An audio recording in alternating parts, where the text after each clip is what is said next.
from anywhere in America. 877-365-3636. They're ready to believe you. Here you go. They're already lining up. Oh, no. For the opening of your new restaurant, Mike. No, they're not allowed in. Oh, hold on a second. There you go. I'm going to throw them all out individually. Mike. A man of faith and his soul torn apart. Viewer discretion advised. Say what you will, but there's one thing you can't say about them. What's that? They did not jack the water. Hey, that's right. Hey, who jacked the water? Somebody jacked the water. Joe. Someone jacked the water. Good afternoon, Mr. and Mrs. Time Lag and all the ships at sea. They have changed. Like Girl Scouts. Geronimo and Mike O'Mara.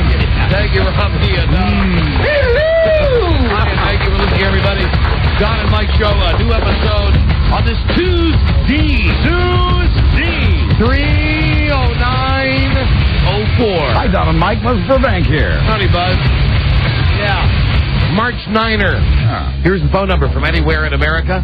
877-365-3636 from Canada. 800-636-1067. And Washington, D.C., if you're hearing us on WJFK, call 202-432-1067. Wonderful. So many things to get to on today's show. There's like stories from the news. This is... Before we get into any personal stuff, this is one that's so great. Crooks being stupid, so great, so dumb, so fantastic. From Covington, Virginia. Do you know where Covington, Virginia is? I think Covington is in southern Virginia, if I am not mistaken. Okay, so that's would be rural. It strikes me as being a rural area. That would be it. I'm not an expert in geography, but that would mean it would be in the southernmost part of the state of Virginia. That sounds very rural. I believe Covington is, in the wilds of Virginia. All right. Well, they got a Walmart there, and see, then that backs that up. And they got a lady who went into the Walmart and wanted to buy over $1,000 worth of merchandise. Right. And she tried to pay for it with a $1 million bill. $1 million, Mr. Powers? This is not made up. It's a serious crime with stiff penalties, right? Counterfeit money. Sure. But even the police can't help but laugh in amazement. The woman's name is Alice Regina Pike of Hemlock Street. Oh, she's in trouble if they're using three names. She was taken into custody in charge of forgery after presenting a $1 million bill. I was wondering if perhaps you could break a $1 million bill. She was trying to purchase multiple items that totaled $1,675, unaware that her $1 million bill was fake. She told the police her husband had given her this $1 million bill before he left town. God bless him. On a trip. Here you go, honey, and go spend $1 million at Walmart. Now, your Walmart. Here, this is a constant argument on this show. Walmart, Target. Yeah, you're a Walmart guy, I'm a Target guy. It's like Pepsi and Coca-Cola. Yes. It's like Burger King and McDonald's. We're so friendly at Target, they probably would have accepted that bill. Well, Mike, at Walmart, I'm here to tell you, and I don't have... hold on, yes, I do. Here you go. Walmart Employee of the Week would be store manager Marshall Hunt. I wonder if we've ever paged him. I think we've paged his son. Right. Or maybe his middle name is Michael. Either way, he's the Walmart employee that noticed the $1 million bill. This ain't right. would have had to. He went through the math. They'd have to pay $990-some thousand and change. He went through the math and whatnot. And he called the police, and when the cops showed up, the lady had $2 million more in her purse. Wow. She had a total of three $1 million bills. I was heading out of town, and I figured I'd give her the $3 million in three evenly matched bills. How great is that? Honey, I got to go out of town on a business trip. It's that junket thing. Listen, things have been going real good. Go to Walmart, get whatever you want. Here's $1 million bill. I'll see you back on Tuesday. And you know what? Where's the husband? Has the husband come back yet? No word on that. Yeah, he's probably in Canada. And then she's getting ready to go, hey, you know what? And Didn't you say you needed to go to Jiffy Lube or something? And wasn't there something you wanted at Sears? Listen. Here's $2 million more. Go to the dollar store. I'm going to be total of 3. Go to the dollar store and buy a million things. I'm going to get 3 $1 million bills. Good heavens, no. Honey, I'm home and I got all the inventory at the dollar store. So, what does the woman think? Does she think when someone wins on Survivor that either they just get a $1 million bill, or in her mind, are the people on Survivor idiots because they're playing a game for money that apparently everybody has, because her husband has it in $1 million bills. Wow. Well, the husband's in trouble, I guess. Is she in trouble or is the husband in trouble? No, she's in trouble. She's the one that was passing it. Well, they sometimes they let you go when you do that. Well, they, oh, that's right. Hi, Mike. Hi, Mike's well known for his last trip to Las Vegas.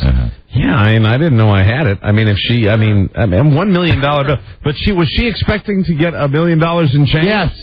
Yes. Oh, close to that. She went through the store. She's an dum then. She bought everything that she wanted, which came to $1,600. Oh, okay. And then that's a lot of merchandise at Walmart. Then she went to the counter and said, "That's fine. How you here? You got to load up. Really? Can you picture that cart? Yeah. Filled with $1,000 worth of merchandise. That's a lot of stuff. Well, you can't just buy gum and expect change for your $1 million bill. Well, no, you can buy Lifesavers, and then you can buy those big, Price Club size containers of gummy bears. Yeah. I'm getting $900,000 in change. And let's see where it is. It's south of Richmond, Richmond, Virginia. Right, exactly what I said. Yes. About 3 hours from here. I'm going there for vacation. My son here's a segue. My son is even further south from there. He's in school at Clemson University, and he's coming home for spring break next week.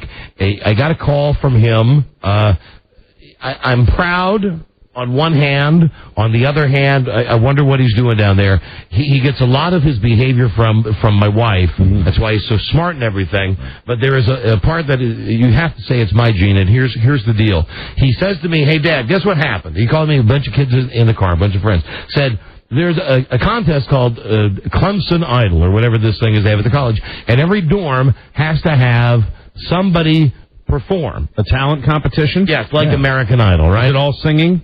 Well, as it turns out... Or I should say singing. As it turns out, there were, I believe, he said 13 dorms, something like that, and he was the representative for his dorm because he's on report the most. He did something once. He rolled a bowling ball down the hall, and there was a hole in the wall, and he was involved in get written up for this. So because he gets written up all the time, he was the one chosen to perform. That this was his punishment. So he said that everybody else that went before him acted like they were on American Idol and really sang very seriously, and he was totally unprepared to do anything, and that he brought a copy of It's Raining Men, and he played It's Raining Men and danced. And, wow. And it was a goof, and it was bad. He said, "But Dad, you're not going to believe this. I won." Oh, no. he said, I won. You people were amused. I got a gift certificate to, as it turns out, Target. There you go. I got a gift certificate. Dad, I won. You're not going to believe it. I won. Is there going to be another level of competition? I don't think so. He's no William Hung. I'll tell you that. I don't know what he's got going down there, but I thought that's from me. That's not from her. That's from my seed. Right. And then I get in a conversation with him, a serious conversation about how come he's not smarter. And here's what I'm saying. Here's my point on this. How did that go? I thought he was very smart. No, he is very smart. Here's the thing. He doesn't apply. He's telling me he has problems concentrating. Who doesn't have problems concentrating? Now, keep in mind, while I'm on the telephone with him, here's what's going on. He's talking to me on the telephone. On the computer, he's playing video poker. He has a buddy list up and a chat room with the people he's playing video poker with. Sure. There is also another chat room behind that chat room where he's talking with other people behind other people's backs in the game. Is he hands-free? where other people know. Well, yeah, his headset is. Yeah. Well, that's what I mean. Yeah. With the phone. Yeah. Right. That's exactly what I was asking. So what he's doing is that while he's talking to me, he's playing poker, and he's talking to a chat group of people who are playing poker, and he's talking to a smaller splinter group of the same group. I call that multitasking. Right, and they're talking about how they're going to cheat, and that, Mike, that is exactly the word that I used. I said, why? That's a sign of intelligence. Why don't you use it? Use your power for good.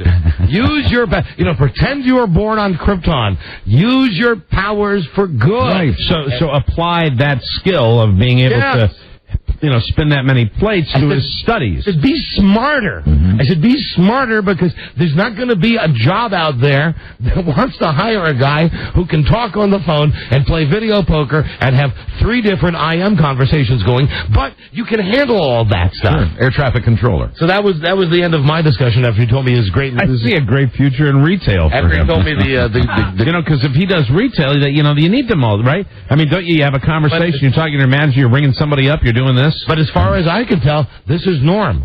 It's not that he's extremely gifted. Just about any kid, and my son will be 19 this month, just about any kid can do this.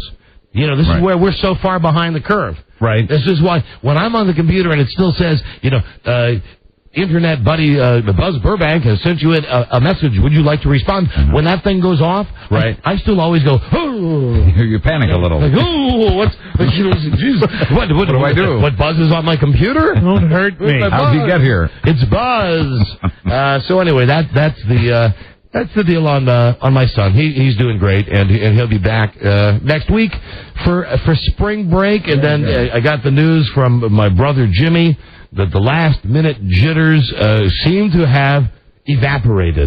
Good. Oh, so he's gonna go through with it, and you're planning to be out there. I will, Mike. Another trip out to Las Vegas. Sadly, this means I will have to miss the marriage of Cameron Gray. Yes. Our soon-to-be-fired program director, because my brother's getting married on the exact same day. Mm-hmm. So I just wanted to offer that out to anybody who perhaps, I know it's a little costly to drive, to the airport and fly to Las Vegas, renting a car. But if you wanted a good way to get out of going to Cameron's wedding, you could join me in Las Vegas. Oh, man. For my brother's wedding. Boy. I'm gonna. You give me a wonderful little alternative. And you could play the card, our friendship card. You could play the card that we're friends. And you were at my brother's first wedding. Gee, Cameron's wedding, Las Vegas. Yeah. Gee, that's easy. Maybe Cameron will move his wedding to Las Vegas. That would help. That would be the best. And we could all go to everything. So anyway, at some point we'll get my brother here. He's ready to answer direct questions about this woman, about why he's marrying her, why he feels the need to rush to Las Vegas right now to get married. Yeah, I know you're worried about it, and you know what? With my experience, I'm worried about it too. Yeah. Oh, and if anything, what I've been accused of in my life is kind of impetuousness. That's it. And I smell this from Jim. Yeah, a lot of that going not on. A good odor. I smell a lot more than that. I'll tell you one thing that I smell in you, though, my friend. Yes. You know what I smell? Here it comes. I'm nervous. Don't be nervous. I'm very nervous. Now listen. I'm scared. I'm nervous in general. You want free publicity, right? Absolutely. And the only way that I can really give you free publicity without them saying to charge you for commercials is to have some fun. Is to have some fun. So, God. Hank's Look Around Cafe. What was that? Hank's Look Around Cafe. What was that? Hank's Look Around Cafe. It has been that since the beginning. And what did you say? I'm nervous outside of the radio show. What did you say to me yesterday? You said, I believe on our show, you said, there will always be a table for you at O'Mara's. Right. You're always going to have a table waiting for you at Hank's Look Around Cafe. Oh, no! I'm playing into it. You're always going to have a table waiting for you at Hank's Look Around Cafe. And I don't even know I'm doing it that hard. That sucks. Well, so what you're saying, I'm playing to type here is what I'm doing. I mean, I'm actually saying things that Hank has said. I've never done that before. Here's a behind-the-scenes moment now. You're going to have to...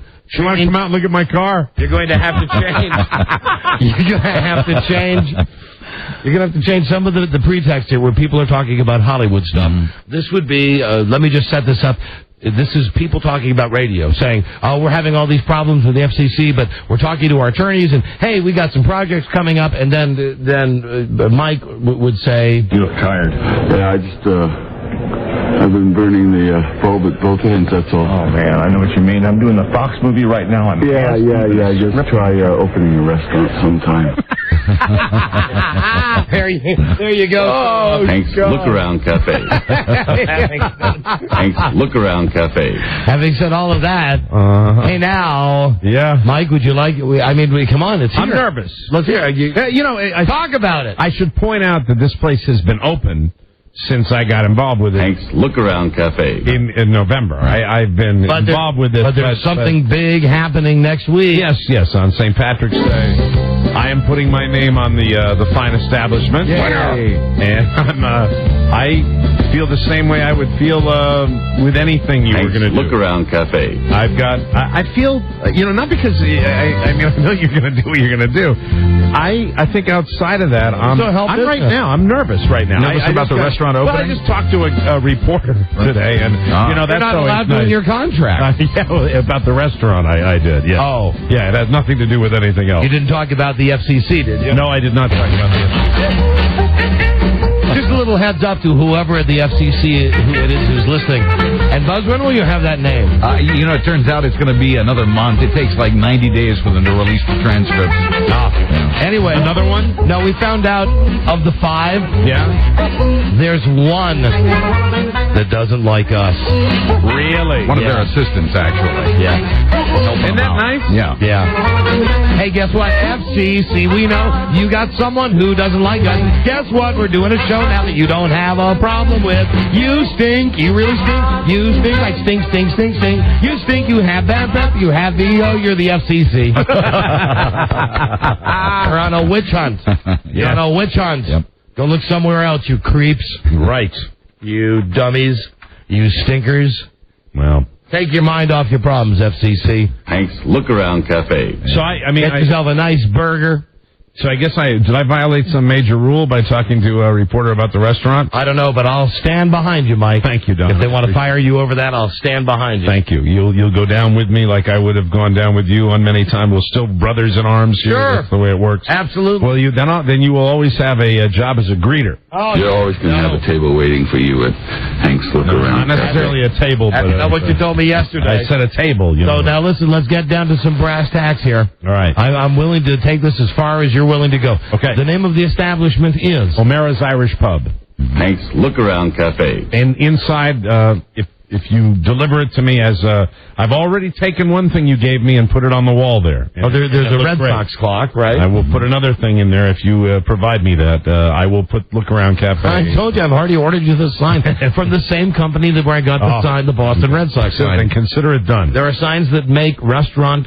There are businesses that make restaurant quality neon signs. I'm not blowing smoke. The Red Sox clock that you got me for Christmas is my favorite item in there. I love it. I absolutely love it. I'm humbled.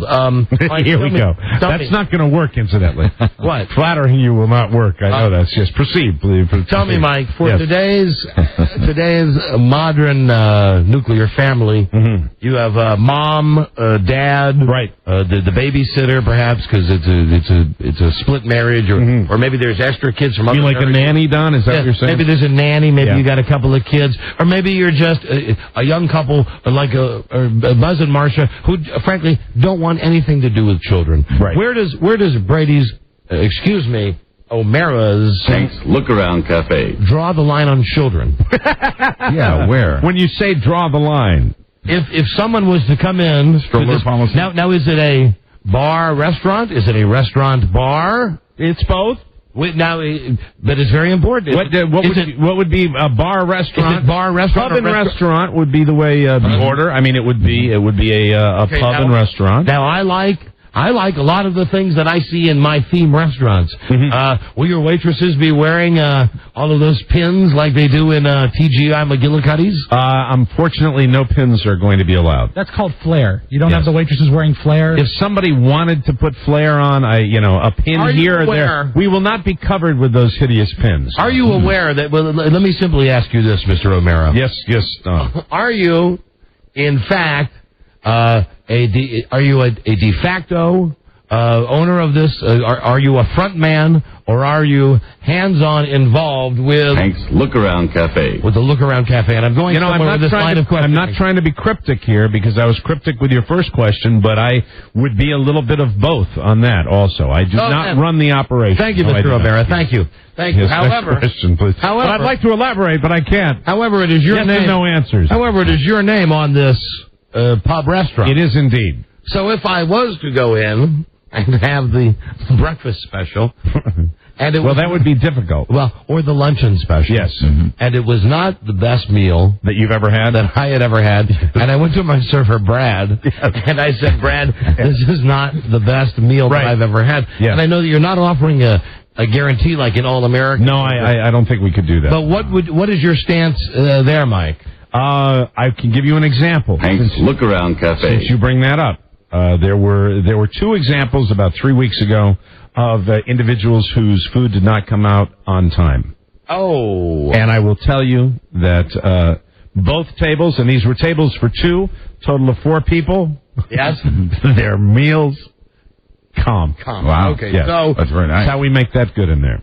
it is really. Yes. Okay. Well, that's important to know because that's a promise But there's not a guarantee. from you. I mean, I did that because I felt that they were legitimate, and so it's kind of a subjective call. It's a judgment call. It's a judgment call. Now, how Matter often? of fact, you how could say, often? for the purposes of argument, that'll never happen again. How often? Hank's Look-Around Cafe. How often? You know, I realize now I have to be very. This is a tough interview. Here. Right. I have to be very careful what How I say. often will you physically be on the premises? There's really no set amount of time that I will be spending there. And then, if I was to go to O'Mara's Yes. Look Around Cafe, Hank's Look-Around Cafe. because I enjoy the voice mimicry and the. Now I have a question for you. And the comedy stylings. Is it Mike's Look Around Cafe? Is that what the sign? No. The sign the sign says Mike's Look Around Cafe. Okay, I was hoping that was what it was. What do you think it say? When you said O'Mara's Look Around Cafe, No, that no, doesn't sound no, right. it says Mike's. Good. Like Hank's. This is really where I'm putting it in the restaurant. I want it to be very separate from It's not Kingsley's Look Around Cafe. Very separate from the rest of the sign. Hank's Look Around Cafe. Right. Hank's Look Around Cafe. You know, Mike's Look Around Cafe. If you need an example, I know that Jag Haji has been to the restaurant. With no offense. Yes. Damn it. I would. You didn't bite on that one. I would rather once your name is on the place. Yes. I think that the truth will come through. Right. On our show. Right. When your valued customers will call in. Right. And will say that they've enjoyed themselves, or they found a piece of a tooth. Yes. Or watch out for the rat. I suppose that I have to. Will you water down your ketchup? To that? No. Will you water it down? I upgraded the ketchup. We had a lesser. Tell me brand. about the upgrade. Well, the lesser brand was there. It was like this lesser brand of ketchup, and I noticed it. What is the brand of ketchup now, Mr. Heinz O'Mara? ketchup, Mr. Geronimo. Heinz 57? Heinz 57 sauce. also Restaurant there. style? A1 there also. Restaurant style, A1? Well, we might not. We might have. Yeah, we have A1, I think. I'm not sure. As I said, I'm not that hands-on. What is the special tonight? Oh, I do not know. Hank's Look-Around Cafe. How much I would can find out for you. How much would a martini cost me? I have no idea. I really don't know. I don't. I tell you if I know. I don't have Can you eat peanuts and throw them on the floor? Absolutely not. Would there be any kind of entertainment? Yeah. What? Name it. What, tonight? No. Is it a show place? It's a show bar. Is it a show bar? No, it's tonight. There is no live entertainment. What night is the wet T-shirt contest? There is no wet T-shirt contest. There is no wet T-shirt contest. No. So when you go into O'Mara's, yes. What's the problem with that? Oh, let me see. How do I put this the best way? Let me see. But you're opening a business. Mike's Look I'd rather Around not go Cafe. there, but I will tell you that no, of course not. We would never have a wet T-shirt contest. I understand. As a matter of fact, with this place, you're a law-abiding citizen. I probably have to abide by the law more than most people. Mm-hmm. Okay, understand. In fact, we're very letter of the law. That's one of the things. When the proper authorities were granting me the privilege of Hank's Look-Around Cafe. being involved in this, I'd be lying if I didn't say that our names came up. And Mike, I've got to ask on behalf of all those listening, how will this impact your daily routine here on our radio show?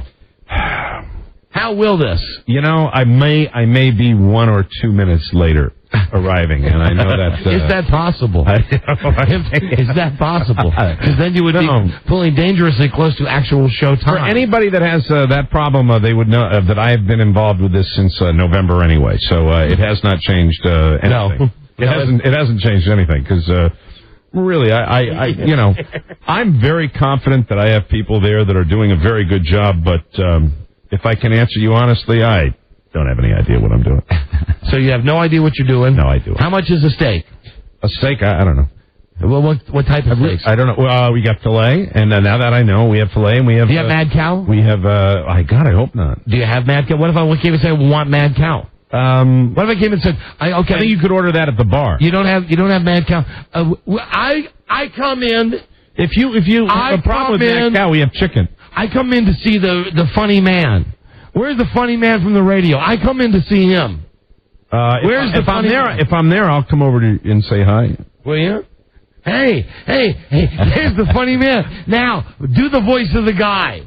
I'll do that. Do the voice of the guy that I like. Come on, do it for me. I like it so bad. I'll do that. I like it so bad. I'll do that. Do it for me right now. Sometimes I'll do it. I like it so bad. Some have said that there are, and you might find this interesting, that I am more receptive to that at different parts of the evening, if you know what I mean. But I thought you had stopped drinking. Well, I haven't had anything to drink in, 15 or 16 days? Let's say 16. 15. Congratulations. That all changes next Tuesday. 15, 16. Is that a Tuesday or Wednesday? What's the opening day of the Look Around Cafe? St. Patrick's Day.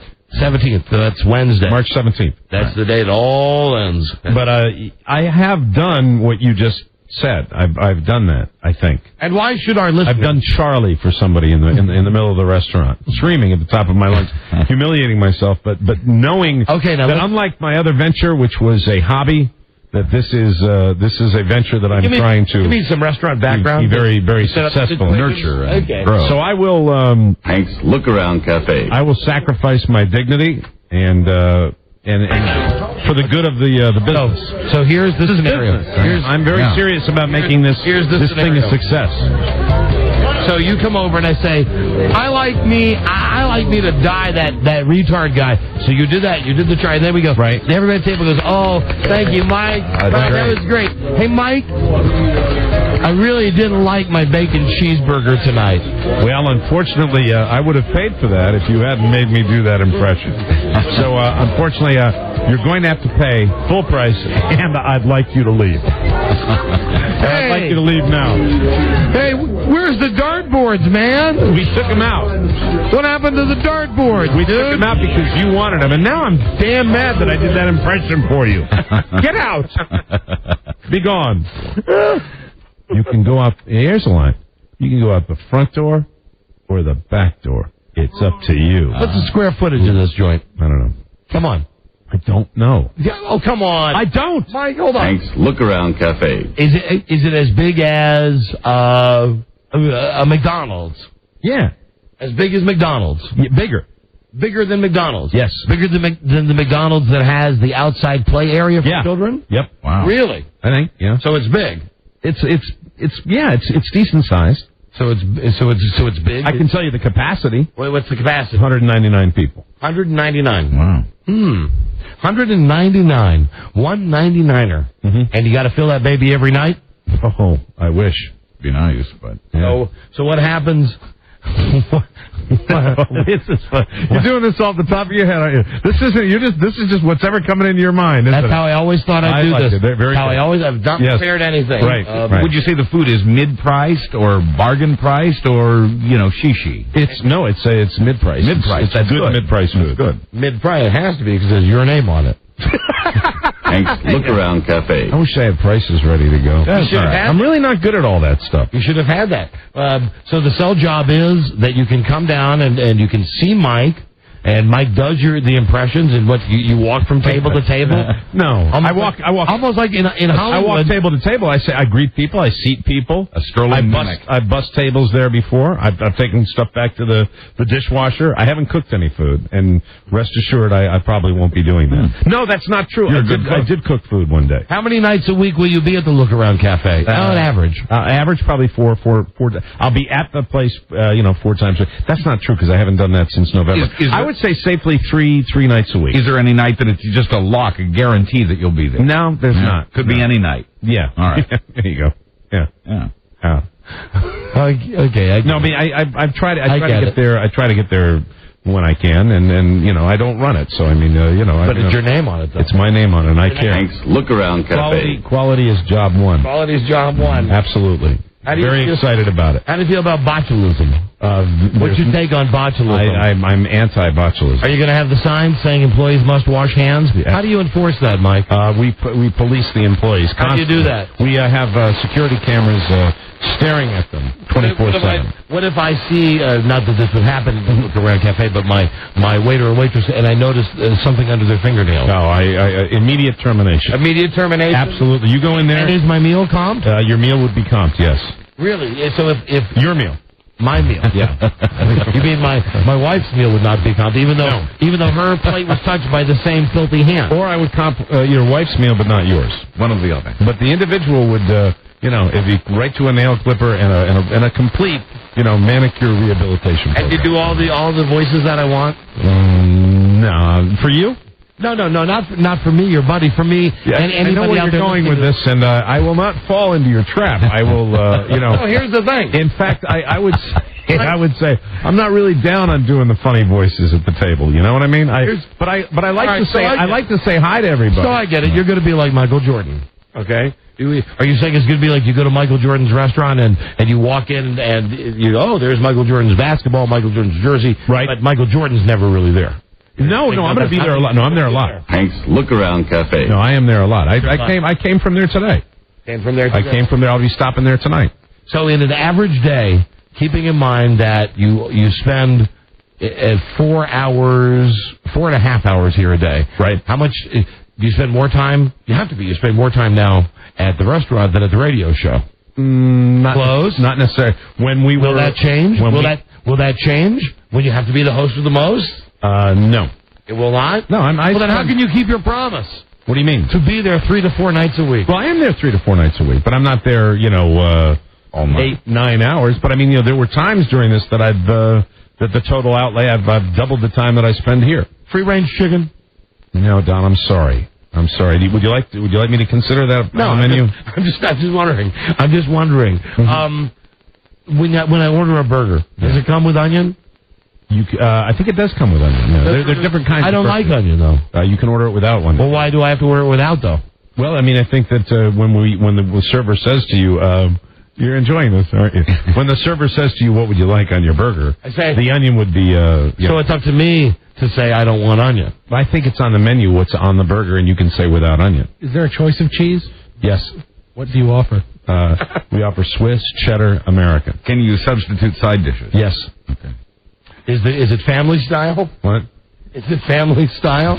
No. You mean what? We like bring everything out and lay it on the. No. It's not family style. No, so it's not a family oriented restaurant. We have families in there all the time. Mm-hmm. Do you show? We have kids menu. Oh, so you welcome children? Yes. So, Buzz, there's the answer. Hey, there's the answer. Does that mean Buzz is out? Buzz is not going to be able to... stroller policy. Is there a stroller policy? There is no stroller policy, okay. Nor will there be, Buzz. I'm sorry, but I have to draw the line somewhere. You knew I had to ask. Do you offer high chairs or booster seats? There are high chairs and booster seats throughout the restaurant. That's important to a father of two. I understand, Rob. Yes, high chairs and booster seats. And a choice of cheese. Yes. Now, do you have any other questions? Thanks. Look Around Cafe. Great. I just urge anybody who doesn't know what we're talking about to find someone who has the Larry Sanders Show And check out, what season is it, Buzz? The second season. Yeah. Second season. When Hank, the sidekick for Larry Sanders, was, and I emphasize, sidekick, one of my favorites. Hank's Look Around Cafe. One of my all-time favorite You hate terms. that. I know you do. What kills me is that I said you'll have a table. You're always going to have a table waiting for you at Hank's Look Around Cafe. You said it to me. And then, there it was, Hank You guys have got to know, I have been dying for this, and I'm not done with this. I will formulate more questions now after the break. I mean, we'll move on with the show. We're going to talk to the lady that went up into space yesterday. Remember the lady that we had? Yeah, I want to see if she survived the trip. Oh, Christ, look, we're way too late. Wow. Look what your restaurant has done already. It's screwing up the show, as I knew it would. Already. No, Mike, you know what this is? This is pub. This is pub? This is pub. Well, I'm for your pub. Counting on that. Yeah. Hank's Look Around Cafe. There you go. That's kind of like the only reason they let me in the deal, Right. That's really all I had. Remember, it's your name there. It would have been a financial thing, but unfortunately I don't have that anymore. People will be eating Mike O'Mara. When they eat a steak, they're eating you. Well, when they drink a drink, they're drinking you. It's an adventure. Well, no, of course. You and your food are going on an adventure.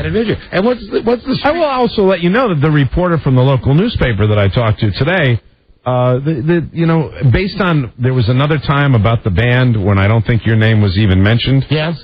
I mentioned you specifically knowing that, and I will now from now on. Oh, I'm a supporter. I know you are a supporter. And, I'm a supporter but I Look Around Cafe. I wanted to make sure. I wanted to make sure that is sweat on those palms. Oh, wow. That is. Because what I don't want to happen is I don't want this thing to something to happen and then you come in one day and say, it's like the restaurant that's a tough business to get into. It's very tough. It's a tough business to get into. Very, very tough. Very hard business to get into. A lot of turnover on that business. Yes, tremendous. Boy, oh boy. And risky business. Hank's Look Around Cafe. You're going to do it. High risk. Yeah. You're going to do it. Well, it's been there a long time. You're going to do it because your bacon is going to be crisper. Yeah.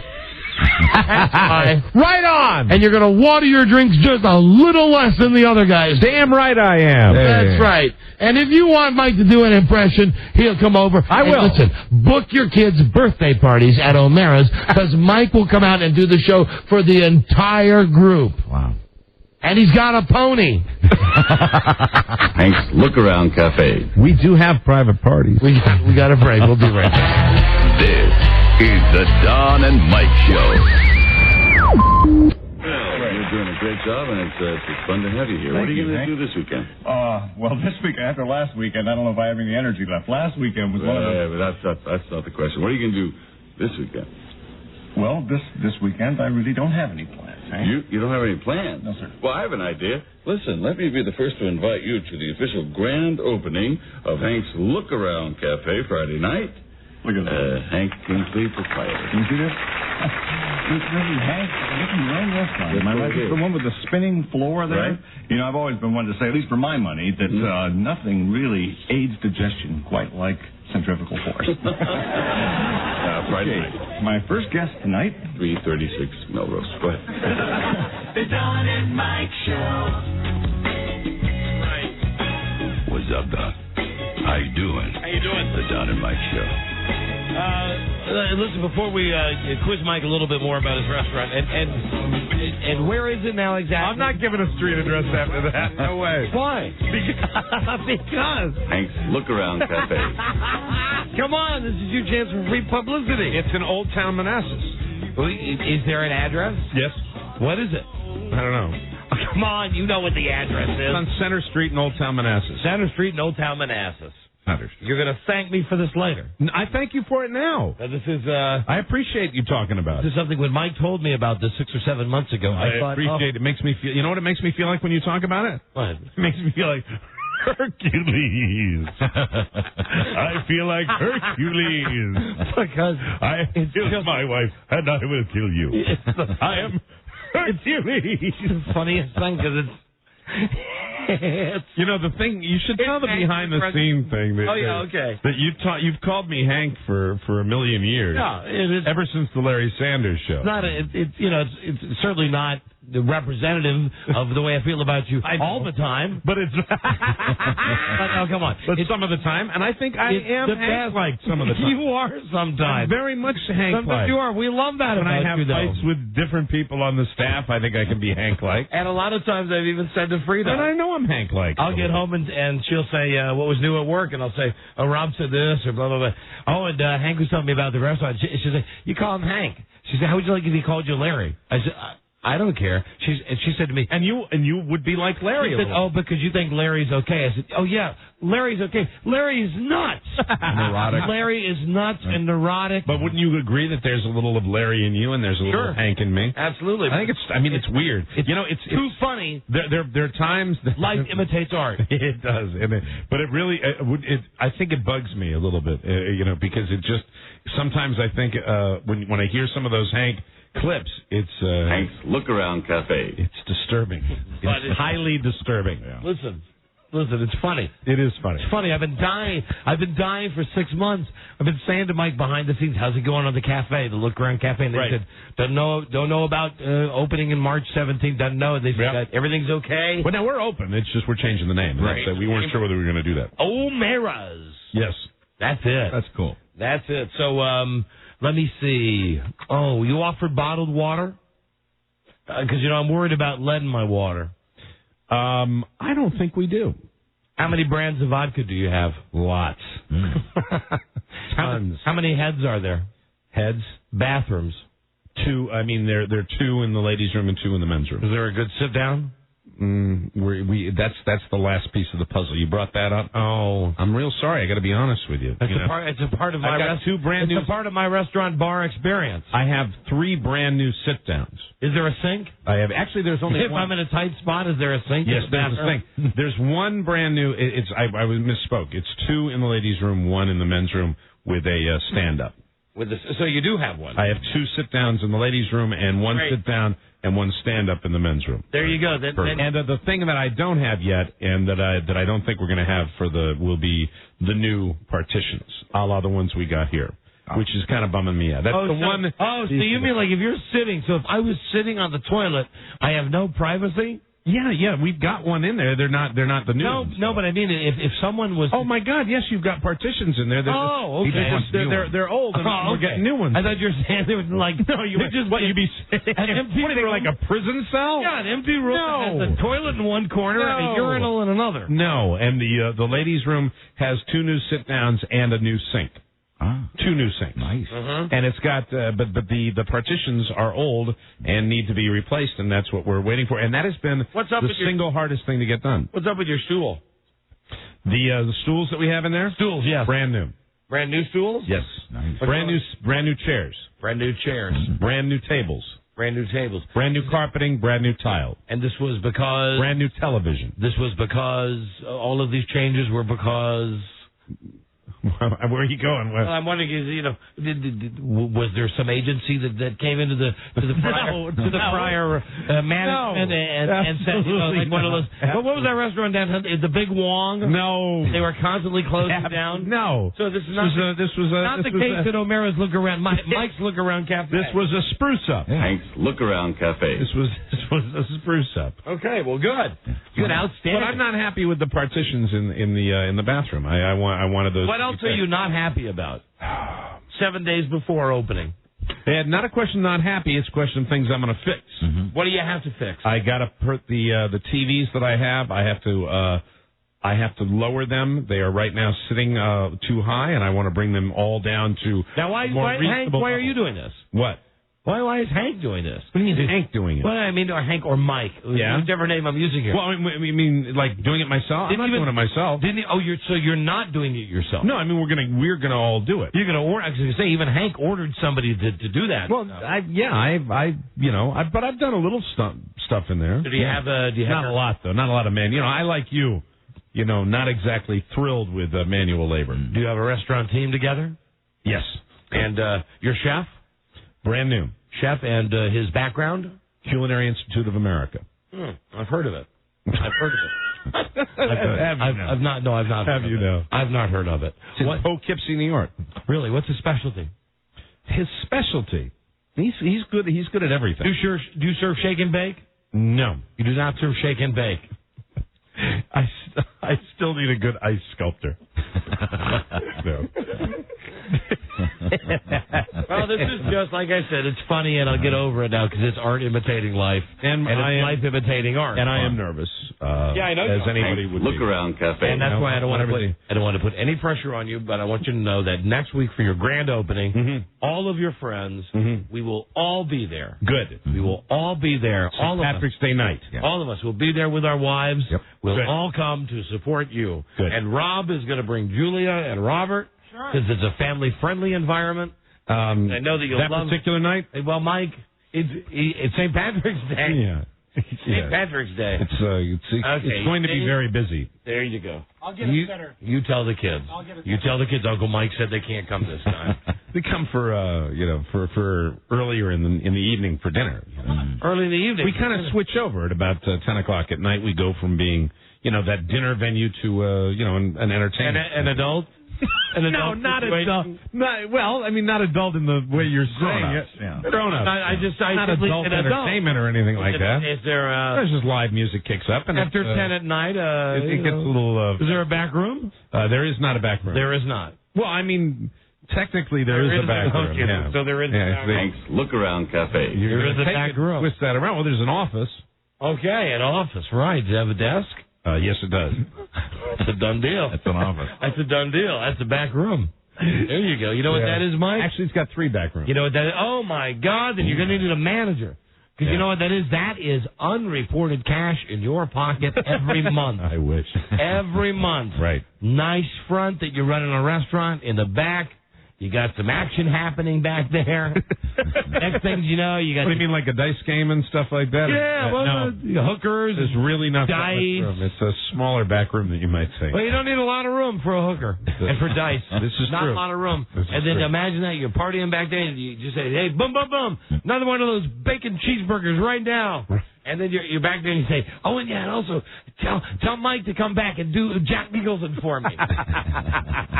I don't think I'm going to do that. You're not. And when somebody asks, I don't know how well received it'll be at this point. Okay, good luck. We're behind I appreciate your support. with the Look Around Cafe. You have been a supporter of this, and I appreciate that. Absolutely. We'll see you there. For goodness sake. Part of the wall decor is from you. Man. I hope that it works out. I hope that it's a good success for you. 50-50. That's good because I'm really like 30-70. I'm just padding my numbers up to make it feel better. Really, it's more like 20-80. It's a tough bit. 2080 failure? Yeah, no, 10-80. Yeah. 10-80. 70% of all restaurants fail. I am aware of that. Yeah. But how many of them have? 70% of all startups. But hold on a second. This would not be quite. This would not quite. Now, hold on. See what you're doing there. Thanks. Look around cafe. You're slapping the name of a beloved national treasure on the front of a restaurant. Well, and it's not a startup. It's not a startup. Right. It's been up and running. Established. So it doesn't count in You that. just cleaned it up. In that statistic. You cleaned up what was there. I'm very excited. You tore out all the other stuff. I'm very, very excited about it. Gotcha. Okay. It was a dream of my dad's. So here you go. So I'm very, very excited. And what happens? He always wanted to have an Irish pub. What happens if it goes down in flames? If it goes down in flames, I'm SOL. Mike, no, here's what I mean. Literally, you missed insurance. Do you have insurance? Yes, we do. Do you have insurance? Okay. Yes. Okay, good. Thank you for thinking of that. I appreciate that. I'm just thinking. God, I hope that doesn't happen. If it doesn't work out, but if it God does, forbid, if you need a guy with a I do know how to siphon gas. It's one of the few talents that I learned when I was a kid. Right. I do know how to siphon gas, and we don't even have to siphon it. We could just go right to the pump and fill up a can. This would be I think you've landed on something that finally made me really uncomfortable. I don't like talking about burning the thing. No, they're very scary. Only if it really goes bad. I'll let you know. Okay. You'll be the first person. Okay. I know. Let me know. We'll be just crawling around like John Belushi at night. Codename Matches. We'll call that our match game plan. Well, strangely, now that we've discussed the possibility of failure, I feel strangely at ease. Thanks. Look around cafe. Like a great burden has been lifted off of me. There you go. If it is a failure, you can rest assured it will be a public failure. It won't be. Don't worry, you'll do great. I'm very optimistic. You'll do great because that's your life's calling. I do believe that. I believe that, too. I believe that. One thing I've discovered during the whole thing is I kind of love it. I like being there. I like being there. I like being involved in it. I like being involved in it when I don't have to be.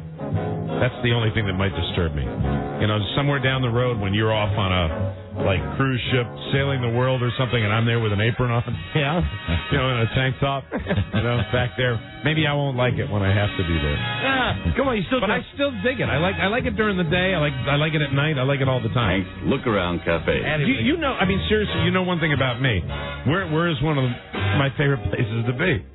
Las Vegas? No, in a bar. Mm-hmm. Oh, in a bar. Well, of course, there's a bar in Las Vegas. I think you're always happy in a bar anywhere. I love being in a bar. Right. But it's a bar restaurant. How many times when we used to be up in New York, would you retire and leave me at the bar? I know, and you'd go, even the dumbest ones, the hogs and heifers, the most buzzing. We have a great time. We had a great time. You go to the biggest mook tourist traps in the world. Right. Congratulations, Mike. I wish you all the success of south of the border. And anybody who's driven on 95 knows what a draw that place is. If I have that kind of success, I'll be a happy man. Yes, you will. We're going to have to cancel this music for a second because we're going to set up a game here, but we have late breaking news. Really? I wish we had you had the breaking sound effect. No, Rob is on the phone right now. Are we going to have her in the next break, Rob? Give her a call there. Thank you. We'll call her in her hotel. Bye-bye. Yeah, well, either Julia or either Kara or her survivor will be expecting our call. So that's a good tease. If you were listening yesterday, the lady that was going to go up into, as she called it, a rocket. Yeah. It was a plane that was going to near the edge of space. Hope she's honest about the experience. With the Russians. We'll talk to her. We'll be right back, everybody. This is the Don and Mike Show. Do I look any different? No? Well, I should, because I am playing Hercules! Only because you said it, Mike. It was me! Oh. Hey, what's going on? Disney wants me! What are they doing, a live-action version of Dumbo? Because you throw on 40 pounds, little gray makeup, you're going to be great. Hey, what are you doing, asshole? This is a warning, my friend. You do not mess with Hercules. Okay. I killed my wife, I killed my children, and I shall kill you if you do not temper thy tongue. Are you insane, Hank? I know not this Hank you speak of. As of this day, when you cast your eye upon me, you shall see only one man, and that man is Hercules! The Don and Mike Show. Oh, God. Hank's Look Around Cafe.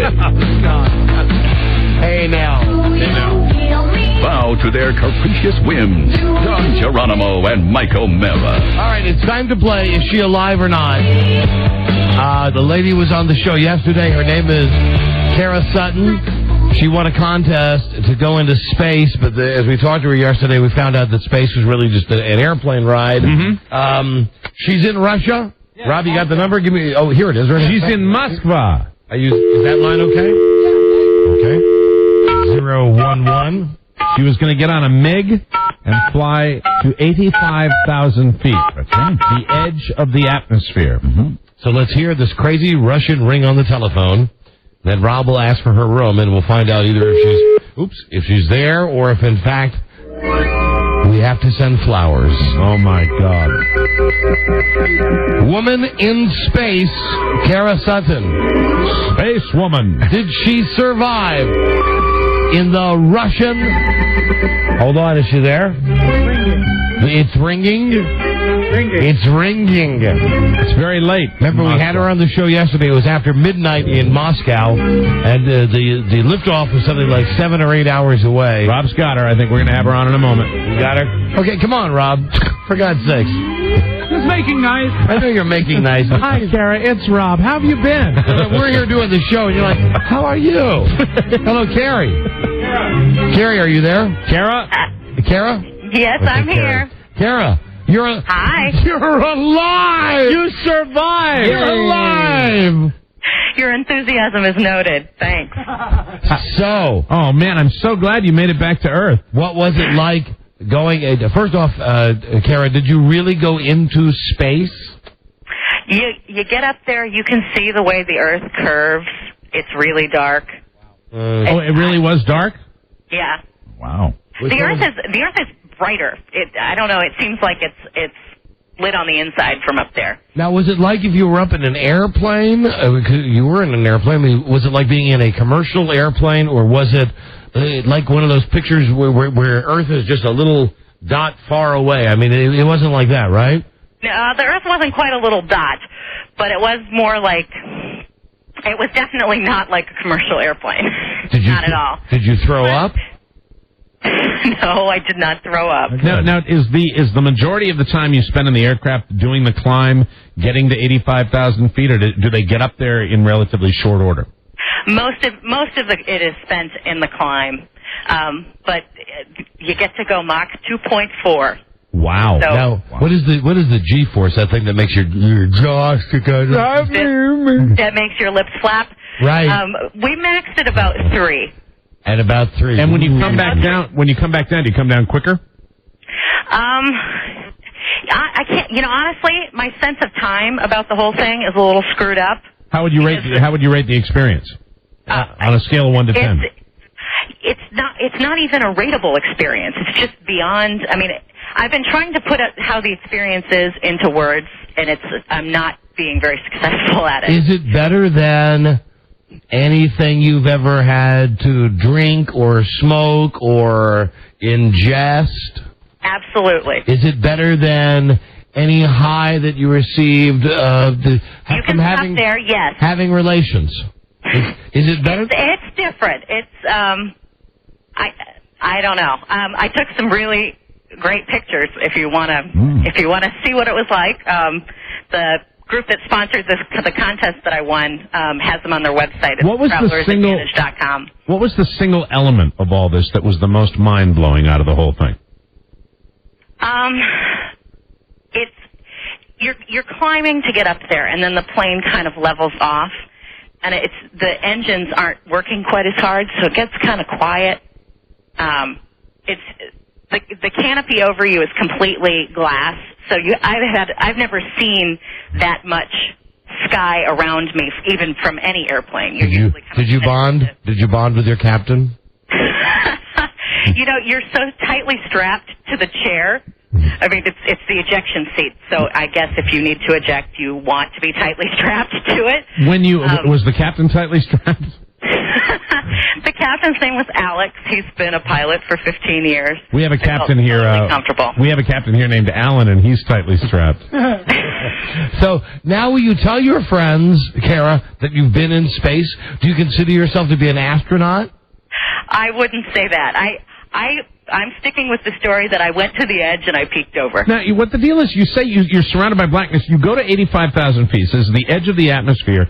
You say you can see blackness all around you. So exactly. I wouldn't say all around. It's like on one side of you is space, on the other side of you is Earth. Wow.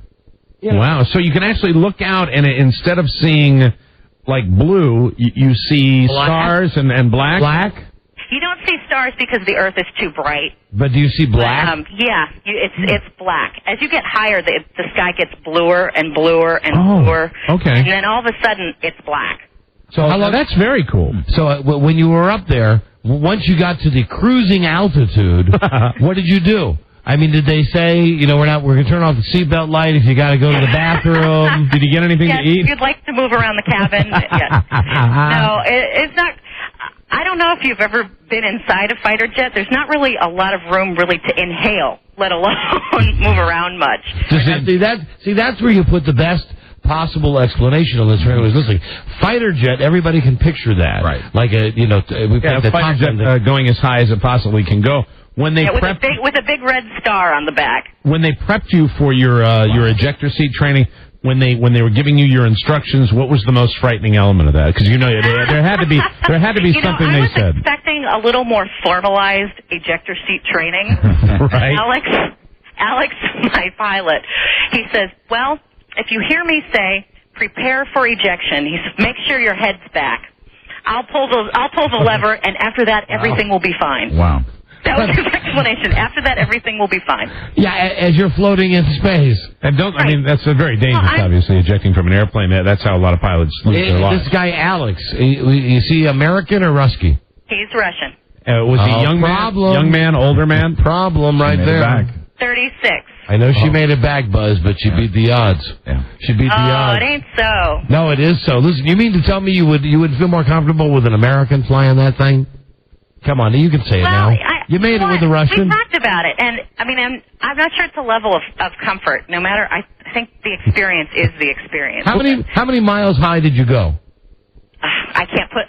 You know what? I'm not that good at math. Okay, 85,000 feet. Let's say that's 20 miles. I don't. It's certainly got to be more than that. But or let's say it's 100 miles. Here was my question. Are you in the 100-mile club? She was strapped in. I got pretty close to the throttle, but other than that, no. I think it's about 160 feet in the air, which is a lot. 160 miles in the air. Wow. If you think about it. Is it really? 5,000 feet to a mile, roughly. So it wouldn't be like that movie with Don Knotts where he was squirting out a tube of toothpaste and it was floating in the cabin. The reluctant astronaut. Are you sure you got your math right on that? 5,000 feet to a mile, right? I don't know. Roughly, yeah, 5,280. I thought they went up like 60 miles when they got into space. So they were 60 miles above the Earth's surface. So are you famous now, or is this the most notoriety you're getting being on our stupid show? That would be unfortunate, wouldn't it? No, actually, I'm on CNN tomorrow. Good. We'll check that out. Really? Well, say hi to us. I'll do what I can. I dare you to. No, none of you people ever do. No, you don't. What you don't realize is that we treat you nicer. Was the airplane in good shape? They ever will. The airplane, it held together, got me up and down. So it was a little rusty. Translated piece of junk, right? A Russian piece of junk. It was interesting because I have to say there were no less than like 200 little switches and knobs and things inside the cockpit. Darling, and they're all labeled in Russian.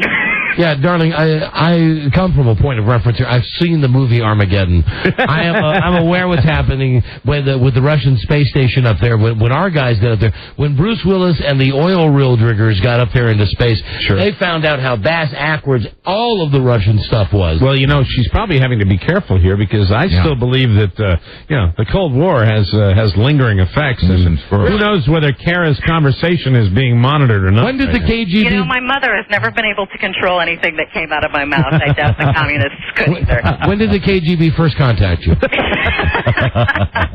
So, Kara, when you got back, and have you slept yet since you took this ride? I took a little nap this afternoon. I got back down to the ground, and I have to say I've never been so tired in all my life. Wow. It's just like, I need to lie down right now. Were you so tired. During the process at all, did you ever fear for your life at all? Did you ever really, or was it just so exhilarating that the fear wasn't there? It was wonder. Mm-hmm. Just kind of... that they're going, is this really happening? Could I really be in this plane right now? First off, Rob... Very unreal. I know you got your calculator. There are callers who are saying it's 16 miles, not 160 Sorry, I miles. misplaced a digit. 16 miles. But that's still pretty high. 160 miles, you'd be on the surface of the sun. Which is why, Mike, I'm not a part of NASA. I'm part of a radio show. So listen, I just heard it sometime in one of my, one of those movies that. But see, here's the thing: to a lay person like me, meaning stupid, right? No. 160 miles up sounds a hell of a lot more imposing than 16 miles. 16 miles. It's hard to believe that you don't have to go that far to get into space. I mean, technically. You know what? The number of people between 16 miles up and 160 doesn't really change much. Yeah, that's true. Did you experience any weightlessness? Okay. Any sense of that when you were up there? No, not really. The G-forces were interesting. I've never experienced that before. So how did now to be careful with this question, being up there with these G-forces, how did your feminine regions hold up? Were there any problems? Were there any physical problems? I appreciate your interest, but they're just fine. They're fine. Everything's fine. I was thinking. And did the pilot say, when you got up to the cruising altitude, did the pilot, Alex, say anything to you? He just let me know that we were we were up there. He didn't turn around. About a minute. He didn't turn around at any point and say, "All power to Al Jazeera," or turn around at some point, or turn around and say, "I just want to tell you something. I've loved you from the moment I saw you, and unless you go away with me, I'm crashing this plane right now." He said none of that, no terrorist stuff. He didn't say that he loved you, nothing. I'm sorry to let you down there, man. But you're being honest. No, it was a pretty purely exhilarating experience. And you got great pictures from it? Actually, yeah. That's cool. Yes. The guy who works for Space Adventures, he actually has taken space photographs, and he was like, "Wow, these are great." Oh, good. I'm glad you got good pictures. That's great. Well, now, do you are you going to be able to translate this into a relationship? Are you married? I am not. You're not? We're not. So you're a single, successful, almost astronaut. Mm-hmm. Are you gonna? No, I'm a soon-to-be physician assistant. I start grad school at the University of Iowa in May. Okay. Gotcha. I'm just trying to see if we can help hook you up with someone who wants to, be with someone who was 16 miles up in space. I have a little higher standards than just one criteria, but okay. All right. Well, for some guys that'd be a nice little notch on their belt.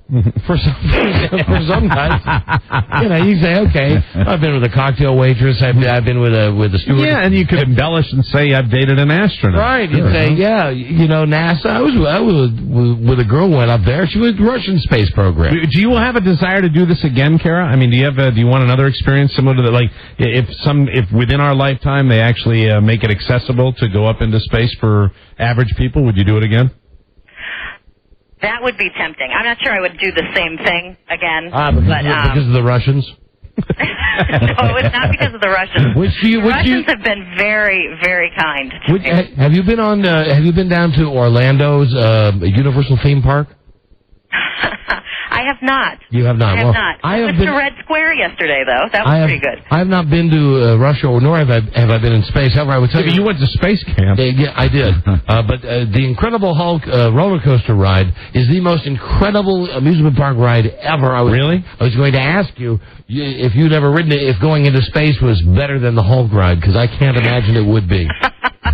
Because really, I went on that ride 7 times in a row when we were down in Orlando. I would think, seriously, and I'm being serious, totally serious now, what she did would be your cup of tea. I think so. That you'd probably love that about as much as anybody. Except I wouldn't do it with the Russians. You wouldn't do it, yeah. You'd be worried about the plane. I'm Johnny Patriot. You bleed red, white, and blue. Sure. Well, Johnny Patriot there. Buzz Aldrin is actually an advisor to Space Adventures. Okay, you mean Benedict Arnold? That's fine. And I bet you believe there's no more Cold War, right? Right? You're still fighting the Cold War, aren't you? Every day, Mike. Every day on this show. Hey, listen, Carrie, you're very nice. He's a one-man force. You're very nice. You're goddamn right about that. You're very nice to chat with us. You're a woman in almost a woman in space. Mm-hmm. But you're always a woman to me. We thank you for your accessibility and for telling us about your experience. It was interesting. Yeah. It's just like that. It was nice talking to you guys. I got American Idol. I just said you're always a woman to me. Mm-hmm. It's always a woman to me. And am I supposed to mention Traveler's Advantage? Yes. There you go. TravelersAdvantage.com. They've got my pictures. Here's your plug. Well, our current time, Kara, is 25 after the hour. Our time's up. Until next time, hope that all your times are great, and when you go to space, your good time zone. So until next time, bye now. Thanks, Kara. Bye. Bye-bye. All my very best. There you go. Oh, it was so nice until you bored of Kara. You tired of Kara. Do you think the interview on CNN will go much the same tomorrow? Exactly the same. Yes. I got bored with Kara like 5 minutes into it. Come on, tell me, were you at a plane? Okay, I can dig that. But I've seen that done before. I've seen celebrities. That's a different deal. Call us when you go up in the rocket ship. Yeah. I like the whole idea of the blackness of space, but, I was right with you about 2 minutes into it, Come on. Right. Hey, a break there. But you would dig doing that, I think. Of course I would. I like doing that thing that they have like the Tom Brokaw guys do, where they go up in those jets and they always say, you're going to throw up, and then, they sometimes they're doing... It seems like a million years ago we got a chance to... Do you remember when, weren't we offered to go up with the Blue Angels? Yeah, we were, and I don't know what happened there. Hello. I think we were both wimps. Don and Mike, hello. Hello? Dylan? Yeah, hey, Don and Mike. Hey, how dude. You doing? Hey. Hey, I love your show. I just called in for the whole 16 miles thing, but while I'm here, I just want to say, keep up the fight against FCC. Friendly Michael Powell, or F. Michael Powell, as I like to call him. All right, thank you. Well said. All right, bye-bye. Well said, my moronic friend. Best all. Bye-bye. Bye-bye. Bye-bye. All my best. Bye-bye. I'm dumb. Listen, we need... did you change the music? Hey, there you go.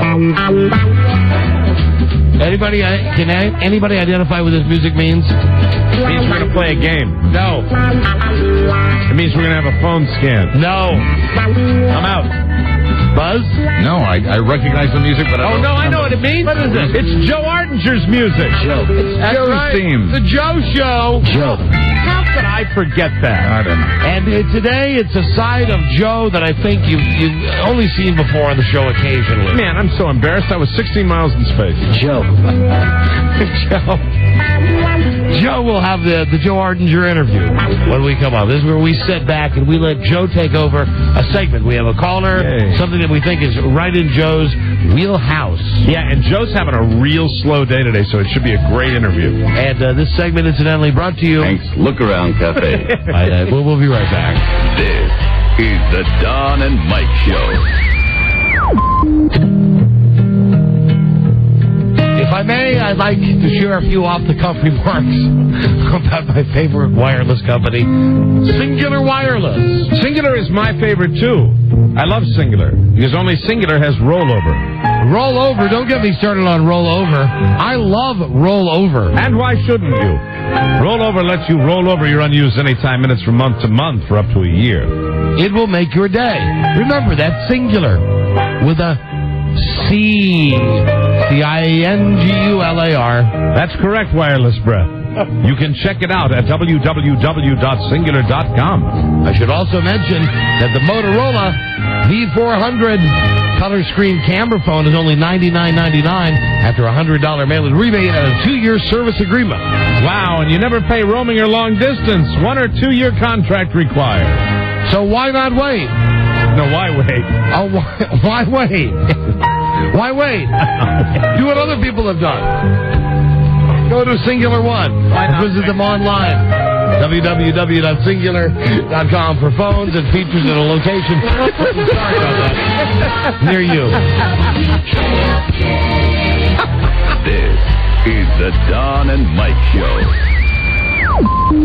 Yeah, I'm registered in this class. What class? Oh, let me just say. Why not wait, Don? This tape has killed me. But that was, it's just so funny because it's just like really, it's so, so why wait? And it's like, why not wait? Get it next year. It was a live commercial. I love live commercials. Not heard on the network. I know. I just wanted to say this tape has been fixed by the new Infinity standards. Oh, okay. So just beware. Reprocess. This is U.S. history. See the globe right there. Really? Hey, may I come in? Oh, please. I get so lonely when I hear that third attendance bell ring and all my kids are not here. Because Spicoli's going to say something I'm here. late. It's just like this new schedule's totally confusing. Yeah, I know that, dude. Mr. Spicoli. That's the name they gave me. You're ripping my card. Yes. Hey, bud, what's your problem? I got to jump in here in a second. Okay, here we go. I think you know where the front office is. You bad teacher.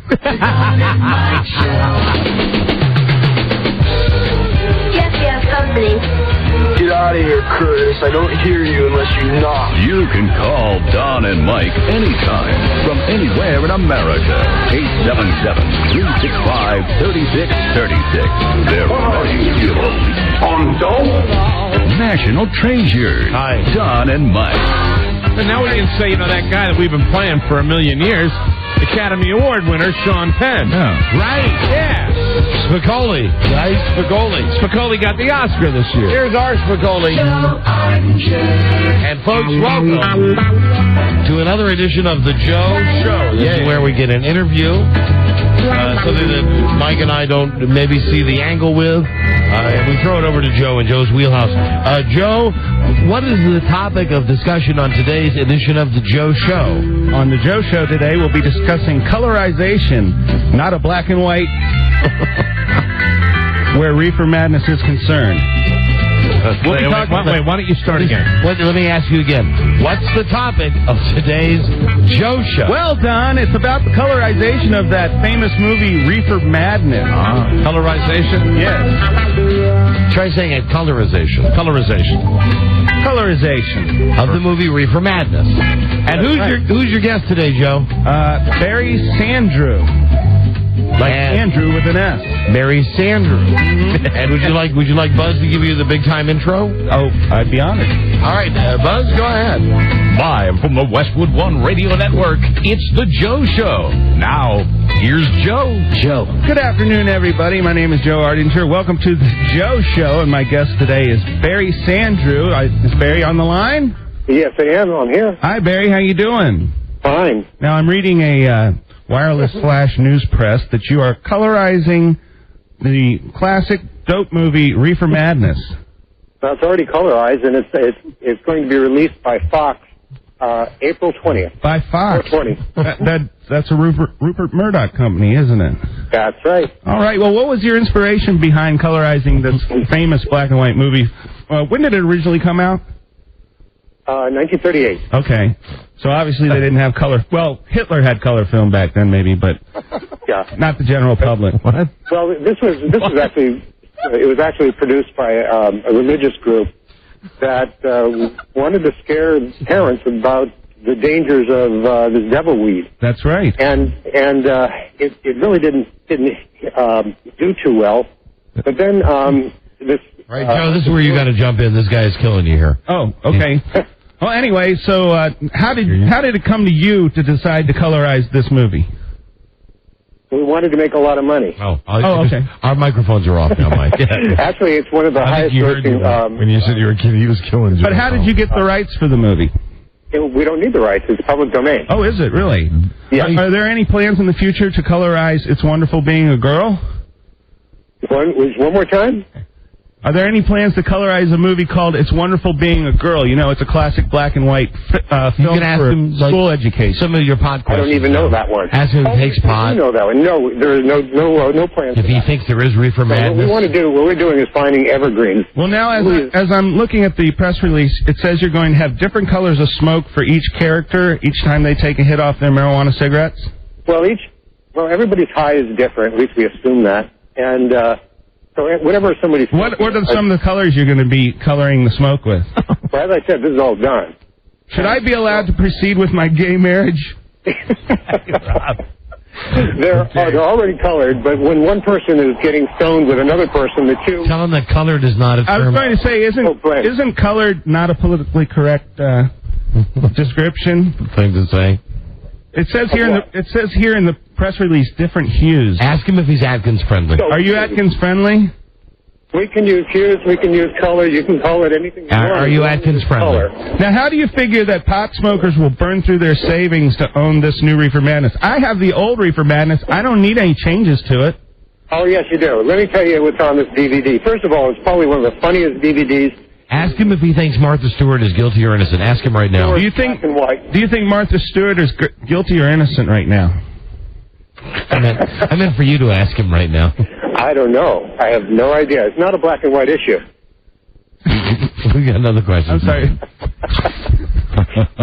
But let me tell you what's on this DVD. Go ahead, ask the question. We got Grandpa Ganja. Grandpa Ganja? Grandpa Ganja, who did a movie called Grandpa's Marijuana Handbook. Okay, and is that movie on the DVD too? That's on the DVD. Do you like my sweater? No, so we can hear you. Really great. Come on. Do you like my sweater? Tell him it's made of hemp. Joe? Tell him your sweater's made of hemp, Joe. My sweater's made of hemp. Is it? Yes. Well, absolutely. Hemp's a very valuable weed. We've given you another question. Ask him, Joe. Talked about. But the other thing he talked about is why... How about the Passion of Christ? It gives me a spiritual high. What say you? Well, I don't know. Maybe you should go with their stone. Oh, I don't know. I don't know if that would be very Christ-like. Oh, really? Anyway, go ahead. I digress. Ask him if he's stoned now. Oh, I know you do. Are you high now? No. Are you going to use hemp to print to make the paper that you print the movie stuff on? No, but let me finish about Grandpa Ganja real quick. Grandpa Ganja talked about why seniors should get... Just jump in, Joe. How many Oreos come in a regular-sized bag? God, you know? And that's regular-sized Oreos. How about double stuff? Don't really know. Top of the Munchies. Is he a Doritos guy or is he a what's the Fritos guy? Doritos. Have you ever filled your bong with mouthwash? Doritos or Fritos? Now, how many of these DVDs have you made so far? Doritos or Fritos? How many are going out? How many are going to be? Don't shush me. I'm not sure how many Fox are planning on shipping out. Doritos or Fritos? They're going to be in Walmart. Doritos or Fritos? What's your choice? My choice? Yes, when you're high. Oh, I never get high. Orange Crush or chocolate milk? I don't know. What's your choice? Orange Crush. There you go. See, Joe. That's why you're the Joe. Tell him that's why you're the host. That's why I'm the host. You have the That's why you're answers. host. Because I have the answers. Since you're the host, you should know who Michael Nelson is. Okay. Michael Nelson? Sure, I know him. Let me just break in. I'm one of the producers. I know who that is. That's the guy who was married to, not married to, but living with I Dream of Jeannie. Got it wrong. He was host of Mystery Science Theater 3. Hold on, what was the name again? Michael Nelson. Right. Oh, I'm sorry. That was Tony Nelson. My mistake. Right. Original recipe or extra crispy? All right, now I'm gonna try to get this in real quick. Mike Nelson. Original or Cajun spices? Mike Nelson is doing commentary over the colorized version. Why? Why? The movie's good enough without the commentary. No. He's hilarious. Ask him now, Joe, if he likes Simon, Paula, or Randy. Without the two robots. Do you like Simon, Paula, or Randy? Yeah, I don't know. Does this look infected? Can you feel your toes? Hello? Barry? Probably. Go on, let's talk about Ricky Nelson. Go ahead. Okay. What does he have to do with this movie again? Ricky Nelson? Yeah. He probably watched it when he was much younger. Yeah. I mean, I thought you were talking about Ricky Nelson and how he sings songs all through the Reefer Madness. Oh, no, we didn't know. What colors are you using for some of the smoke? Oh, I can't tell you. Why not? You have to buy the DVD. I have to put money in Rupert Murdoch's pocket to find out. Why don't I just stay at home and take crayons and color my TV screen? Well, you're not putting it in Rupert's pocket. You're really putting it in my pocket. Do you listen to the Mary Jane Girls? The Mary Jane? No. How about Rick Astley? Ask him if he's a joker and a midnight toker. Mary Lane. Are you a joker, or a smoker, or a midnight toker? I'm neither. You play your music in the sun? I play it in the sun. Tell him he's one toke over the line, sweet Jesus. Nothing bums me out like the Allman Brothers. I do have to. Because I've been tied to the whipping post. And Lord, I feel like I'm dying. You are.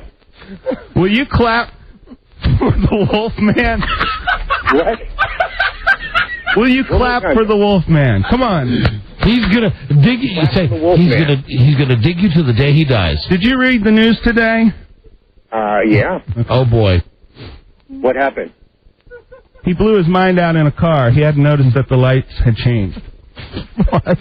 Oh, that's a day in the life. Oh, I get what he's doing. Right, Why does one pill make you larger and one pill make you small? Have you asked Alice? Go ahead. Ask him this. How many times has he seen Fantasia? How many times have you seen Fantasia? Oh, half a dozen times. How about Fast Times at Ridgemont High? Never. Have you seen Marijuana featuring Sonny Bono? No, that would be a good one. Well, it's already in color. Unless you watch it on a black and white TV. Which, again, I say you can take your magic markers out and color in the smoke yourself. Well, one thing we can do is we can take a color movie and make it into a black and white classic. Have you seen Narcotics Pit of Despair? That's black and white. This is Joe. We're not feeding him a question. Hold on. Here's another question. Ricky Nelson's in that one, I think. Here we go. Read it. Is Super Troopers the film of the century? What? Is Super Troopers the film of the century? And how about that according to Jim? Which do you prefer, cremation or cryogenic freezing? Cryogenic. It's all the same. Cryogenic freezing. Cryogenic freezing. Buzz, get him out. Well, Barry, thanks a lot, and we'll see you next time on The Joe Show. Thanks for listening to The Joe Show on the Westwood One Radio Network. Ask him to hold on for a moment. Hold on a second, Barry. My producer needs to talk to you. Yeah. Tell him thanks. Thanks, Barry. Was that real? Right on, man. Here you go. Now Rob's gonna. Okay, Rob. Now let's get a review on this one. Producer Rob Stein. Barry. What's that? Oh, you're kidding. I know. That's exactly what Joe was looking for. Thanks so much. That was exactly what Joe was looking for. Ask him what he thought of Joe as a performer. How do you think Joe was as a host? So he's incredibly popular. Joe, yeah, he's incredibly popular. Robbie, tell him that Infinity is thinking about replacing Howard Stern with Joe. He is actually on the short list to replace Howard Stern. Yeah. Oh, men. He does very well. Men 25 to 54. Yes. But ladies love him as well. But the ladies love him as well. He is Say this. handsome. Say he's the type of guy that women want to be with and other men want to be. With and men want to be like. Yet he's an ordained minister. And also, this is something that will shock you. He's an ordained minister. But out of the closet homosexual. As well as a And magistrate. he is a closeted homosexual, but that's never held him back. He's still now the guy's just giving Rob an earful. Talk to you later. Bye.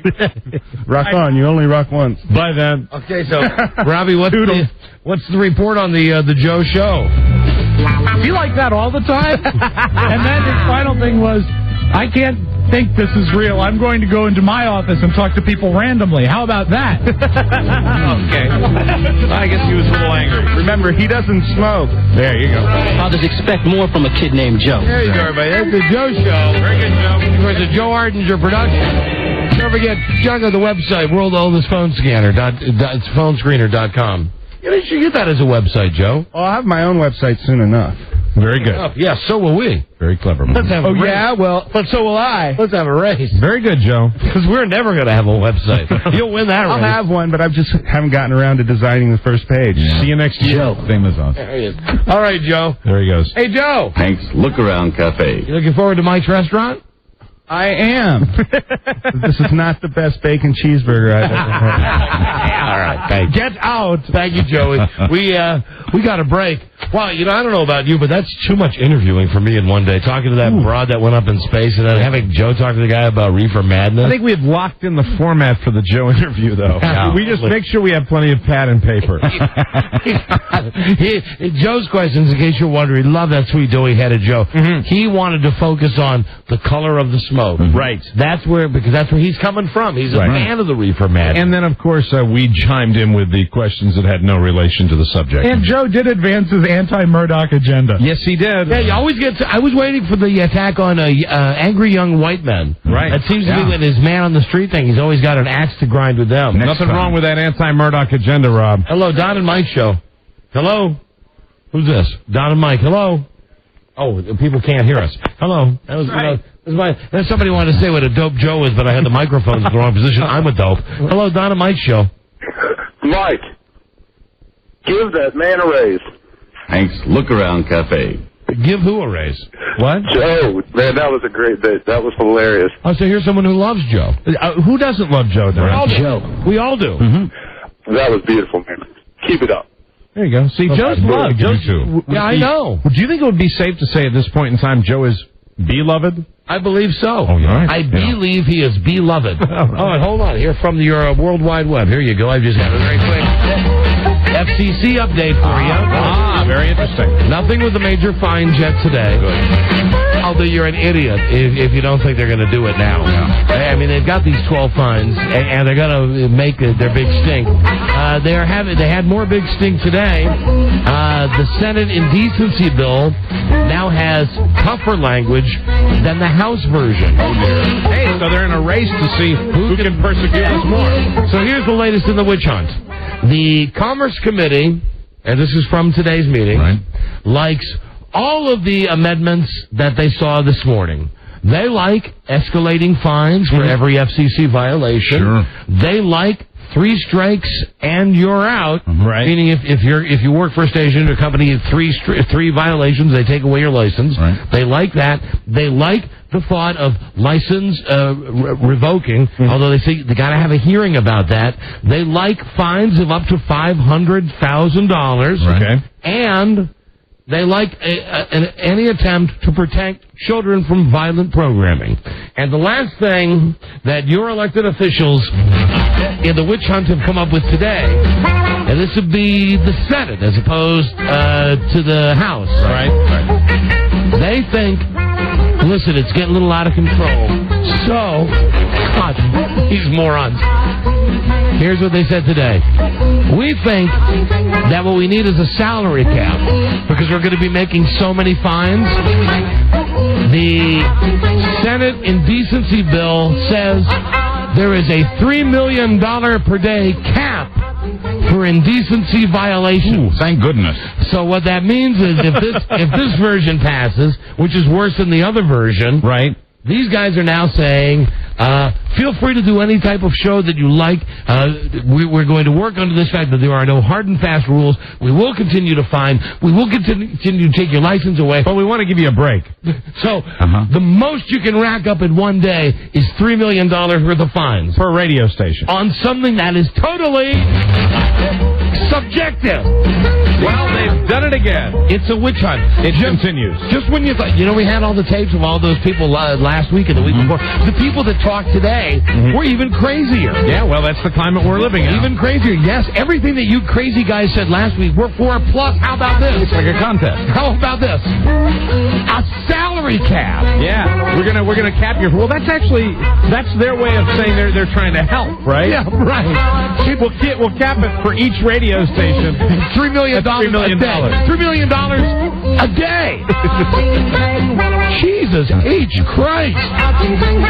Right, ting tang walla walla bing bang. It's kind of like coming up with the punishment before you figure out what the crime is. So let me see if I got this straight. Exactly what it is. We can do whatever type of show we want. All we have to do is have $15 million a week ready. More than that. More than that, because if you figured every radio station we were on. Well, I'm considering now that, of course, we get fired from all those stations. We're just on one. Every station for themselves. So if we're just on, I'm going to just work on the thought. We're just on $15 million a week. $15 million a week. That's the cost of doing business. Yeah. Okay. We're ready. Let's go to Canada. That's so long. Bye bye. Wow. Yeah. Wow. Crazy. Yeah. Keep listening to Howard saying that nothing's going to happen until November just because it hasn't happened yet. This is nuts. Keep thinking that. Jesus Christ. Salary cap. That's the latest update. You want to find the radio industry so much, you want to put a salary cap on it. You dopes. God, Dan Snyder is laughing at you. It's insane. You know what we need now? What? I hate to say this. We need to have a Dan Snyder buy our radio company. We need to be able to afford the fines. Yes, we need to have an owner because he's shown he doesn't care. He'll throw millions at anybody. Right. Yeah, and I'm sure with his relationship with us, he'll buy this radio. No, actually, he might. We just won't be here. Yeah. To him, now that would be the cost of doing business. You said, okay, Snyder, you're going to buy Infinity Broad, you buy WJFK. It'll only cost you $15 million to get rid of Don and Mike on the very first day. And here's the best news: you don't pay it to them, you pay it to the government. Bingo! Right. He would sign the check up front. Absolutely. Probably call us into the office and do that little thing your buddy did one time, setting up army men and picking them off his desk. That was Tom Bigby. This is your future at WJFK. Boom! KFI. Boom! Off the desk. Yeah. Freaking nuts. Really? Yeah. God. Yeah. Thanks for the cap, though. Thanks for capping the fines at $15 million a week. Ooh, what a relief. Because I was worried it could go higher. Yeah, thanks very much.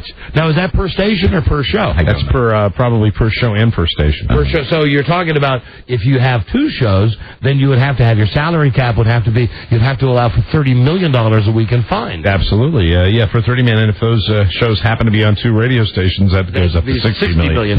Right. You just do per the math, week. and I figure if we kept all our stations, and there are about 40 of them, well, $15 million a week. I want to tell you right now. And they told two friends and so on. And they can't afford that in some of our markets. We'd never get to use the color copier. I'm telling you right now, it's hard enough to get the pennies that we're getting for syndication now, but you can't put a price on entertainment. Not at all, Rob. I'm looking at this list. And Rob, what is 15 times 40? 15 times 40 is 600. $600 million.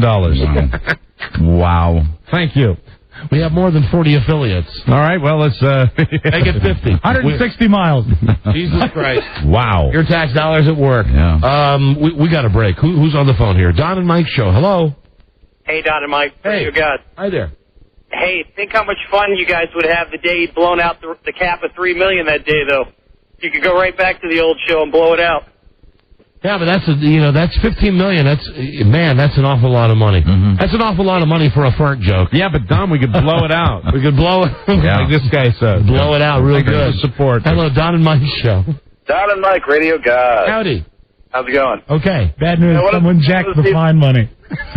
What can we do for you? Hello. Yeah. Talked about that Charlie's Angel special on NBC last night. Yes, we will in a second. Did you see it? A lot of jabs at Aaron Spelling. It was funny. Aaron Spelling, yeah, and the guy who played Aaron Spelling. I saw him on a promo. Is Homer Simpson. And he didn't sound anything like you. No. Which was very disappointing. The guy who played Aaron Spelling, I thought he looked like Christina Applegate's character from Mars Attacks. And that's Dan Castellaneta. Yeah, the guy who's Homer Simpson. Yeah. That's who it is. Doing the Texas drawl of Aaron Spelling. This is Aaron Spelling. That's what Aaron Spelling will always sound like. This is Aaron Spelling. All right, see you later.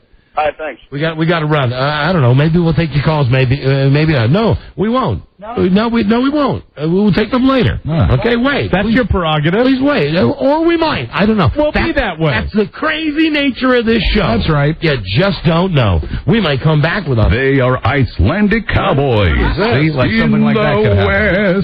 West. Don and Mike. Now, stop it. That was terrific. Stop that. That cost us $15 million. Wow. I'll be right back. This is the Don and Mike Show.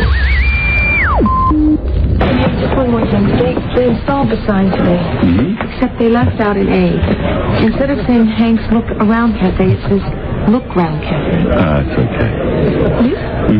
You sure? Because I could try to go out and buy an A. No, it's great.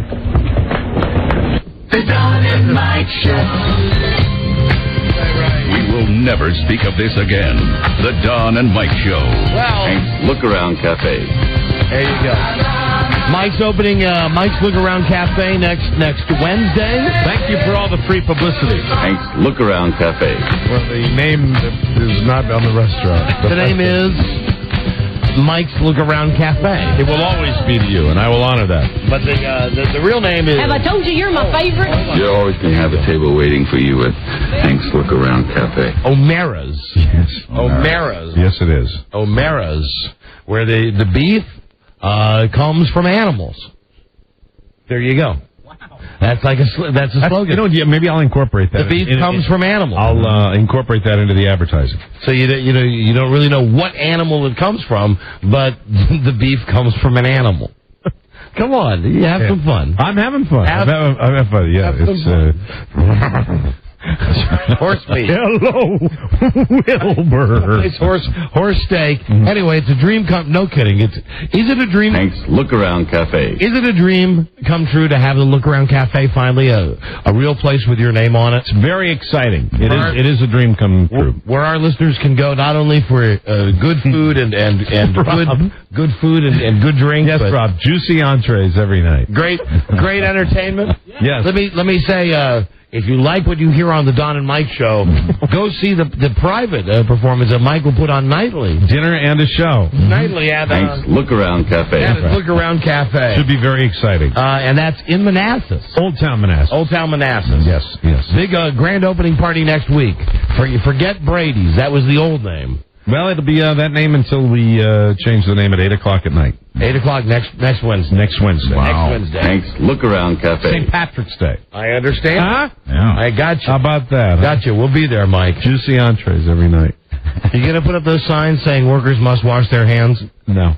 And are you going to have one of those? Yeah, we're going to put it on the front door. Are you going to have one of those things in the bathroom that has the little, this restroom was checked by so-and-so at so-and-so time? Yes, sure. We'll put that up there. You want me to put that in there? Well, I'm just asking. The clipboard, yeah. Yeah, the clipboard. They're the same kind you would find, like, in the back of, of a gas station? No, at any restaurant. Mm-hmm. I think I've gone into regular restaurants, and there's a thing on the back, a clipboard saying, this was cleaned by and they make the person put their initials and the time that they were in there. Okay, I'll put that up there for you. You might want Hank's Look Around Cafe. Don't do it for me. I'm going to be there on the opening night. Do it for the family that's going to be coming there. I'll do it for the family. And make the Look Around Cafe a part of their lives. That's a good thing. I think I should do that. And I appreciate your input. What about the issue of bread? If somebody orders something and you bring them a thing of bread, one person's loaf will be tomorrow's pudding. Okay, so there's no, that's perfectly illegal. Not a chance that you reuse bread. Not a chance that we reuse bread. Because you know what I mean. No, there is not a chance. You go in somewhere and someone says, oh, yeah, we like some bread, and they don't really want it. And you can't do that. Well, you can do that, but you couldn't tell anybody. Yes, Rob, yeasty treats for all. Should be wonderful. Yes. All American made products? I can't commit to that. You can't?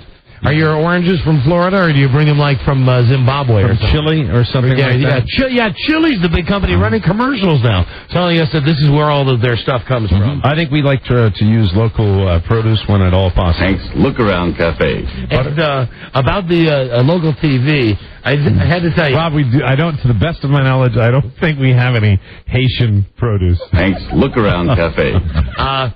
There was a moment today on local TV, and you have to be in the D.C. area, although it's a national story, so you can certainly understand. The guy, the sniper, the Beltway sniper, they sentenced him to death. They upheld the jury's verdict. So this was a great jury's sentence. Actually. Great news, and all of the TV stations, they all break in, like during Price is Right and L&D Genitals. And you know where that happened? In Manassas.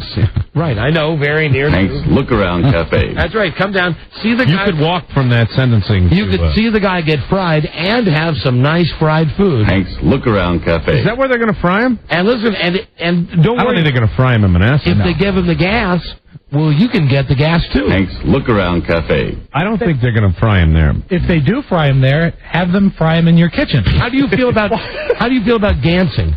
Gansing is perfectly acceptable. I do not discriminate in my joint. So your club is dare I say it, gay friendly? Club? Your pub? My pub is your restaurant, gay friendly? Of course, it's gay friendly. Really? What night of the week is gay night? We welcome everybody at all times of the day or night. Really? Yes. We don't delineate specific nights. And no, I know you want it, but we will not have a specific gay night. Really? Yeah, I'm so sorry. You won't have a fag hag night or something like that? No. That won't be happening. No swingers. No. Okay. Thank you for lying down on the sidelines for this long. How about finally just couldn't resist? How about seemed relevant. Whites only night? No, that's not possible. I'm sorry, Rob. Brother. So you let anybody in? Yeah. Here's a serious question. If you have the proper ID. Will you accept checks? I don't believe we do accept checks. Oh, you do not accept checks? No. How about Polish people? Polish people are more than welcome. I welcome them with open checks. Checks? Checks? No, he already said no checks. Yes, he was making a Polish Slavic joke. Okay, I get jokes. Hank's Look Around Cafe. What's great is you get to do all this and say Hank's Look Around Cafe. Of course. Yes. Because that's what it's really all about. That's what it's the real name. Hank's Look Around Cafe. Yes. Mike? We're going to change the topic for a second. Okay. I know you're cool with that. Yes, I am. We can take all of these dumb calls, and please, we're going to have to end this right here. Here's a potential problem on line number 9. My friend, go ahead and say it, what you want to say. Hey, Mike. Just wanted to know if you were thinking about opening up a Yankit next door and get that market share. No, Yankit is dead. Yankit is dead on this show. Dead. Old material. Ever forward. Dead. Spalding Gray is more alive than Yankit. Absolutely, and they had to identify him with his dental records. So, this is fantastic. I look through these. Buzz does a great job with the news every day. But I get up here and I look for stuff that catches my eye, and I see something that's funny, that's heartbreaking, disturbing, and reminds me of one of my best buddies. Hi, Rob. Oh, hi, Don. You see, there's a woman in Oklahoma. Her name is Terry Lynn Carver, and she and her husband Cecil, they were watching the Montel Williams show. Okay. And they were having so much fun, they decided to smoke some marijuana while they were watching the show. The show was, the topic was surviving a lover's attack. Meaning, the topic of the show was, hello, Rob. Domestic violence. Oh, my God. Lovers who attack. And they had abusive husbands on the show, and the wives that put up with it, and then they had the wives on it that abused the husbands. And they passed, as I've been told, they call it the doobie-wah. Passed the doobie-wah back and forth. Yeah, and what happened? And while they're watching the show about violence, Cecil hit his wife in the head, and then went and grabbed his handgun and fired at her, and she ended up getting a gun and shooting him. To death? Yeah, he's dead. He's gone now? He's dead. So they were motivated by the show? They were. And who says the Montel Williams show does no good? Well, if the guy, that is a merry mix-up. If the guy hit her and then took a shot at her, it's good that he's gone. That is a merry mix-up. That they're there. Why? They're having a joint. Montel, Leno, Letterman, Mike Douglas. He's the only white man ever made me moist. I'm sure you've heard this, but we have to mention this. No. I mean, just... All right. Well, you got to say something. We were just rolling along there. I know. I think maybe you're right. Yeah, I don't know. Who knows anymore? I think you got caught up in the story. Let me just say, if anyone was offended by that... well, I don't think it's... Better call the FCC right now. You better call them right now. Better call the FCC because don't forget they have a $3 million salary cap now. Call the FCC. Moist towelette. OJ. You gotta love OJ. Now, first, I read somewhere or somebody told me or I saw on TV over the weekend that OJ is pitching himself to Court TV that he wants a daily show. He has no shame. And they're going to give him a show. They're either going to give him like a Jerry Springer type show or they're going to have him actually, for instance, here's their dream scenario. Was he going to have a show about how to steal, DirecTV? Is that what he's going to have? No, hold on. That's what the story is about here, about him stealing the TV. But his dream situation has nothing to do with him pirating DirecTV. Is he'd like to be, when Kobe Bryant goes on trial, right? OJ would like to be the guy sitting at the desk anchoring the coverage of the Kobe Bryant. And I wouldn't be surprised if Court TV, to get their ratings up, doesn't. So now this is bad news for OJ, because, he's been out looking for the killer for all of these years. I know, it must be exhausted. And he's got his deal with Court TV. I think he's covered many golf courses. And now, you had it right, Mike, OJ is being accused by DirecTV of pirating their signal. Uh-oh. So it's like 20,000 people, some ridiculous number of people. This is almost going to guarantee no more Naked Gun movies. Like 20,000 people. You would imagine, in all of the people that OJ's meeting as he continues to search for Nicole's killer, you would think, it would be like, hello, hey, it's OJ Simpson. How are you? How's the search for your wife coming? Oh, I'm doing a really hard job with this. Say, do you get HBO? No, OJ, I don't. It costs too much. Sure. Well, let me come back here to the back of my car. He's probably, what's he doing? Getting those cards like that guy had one time?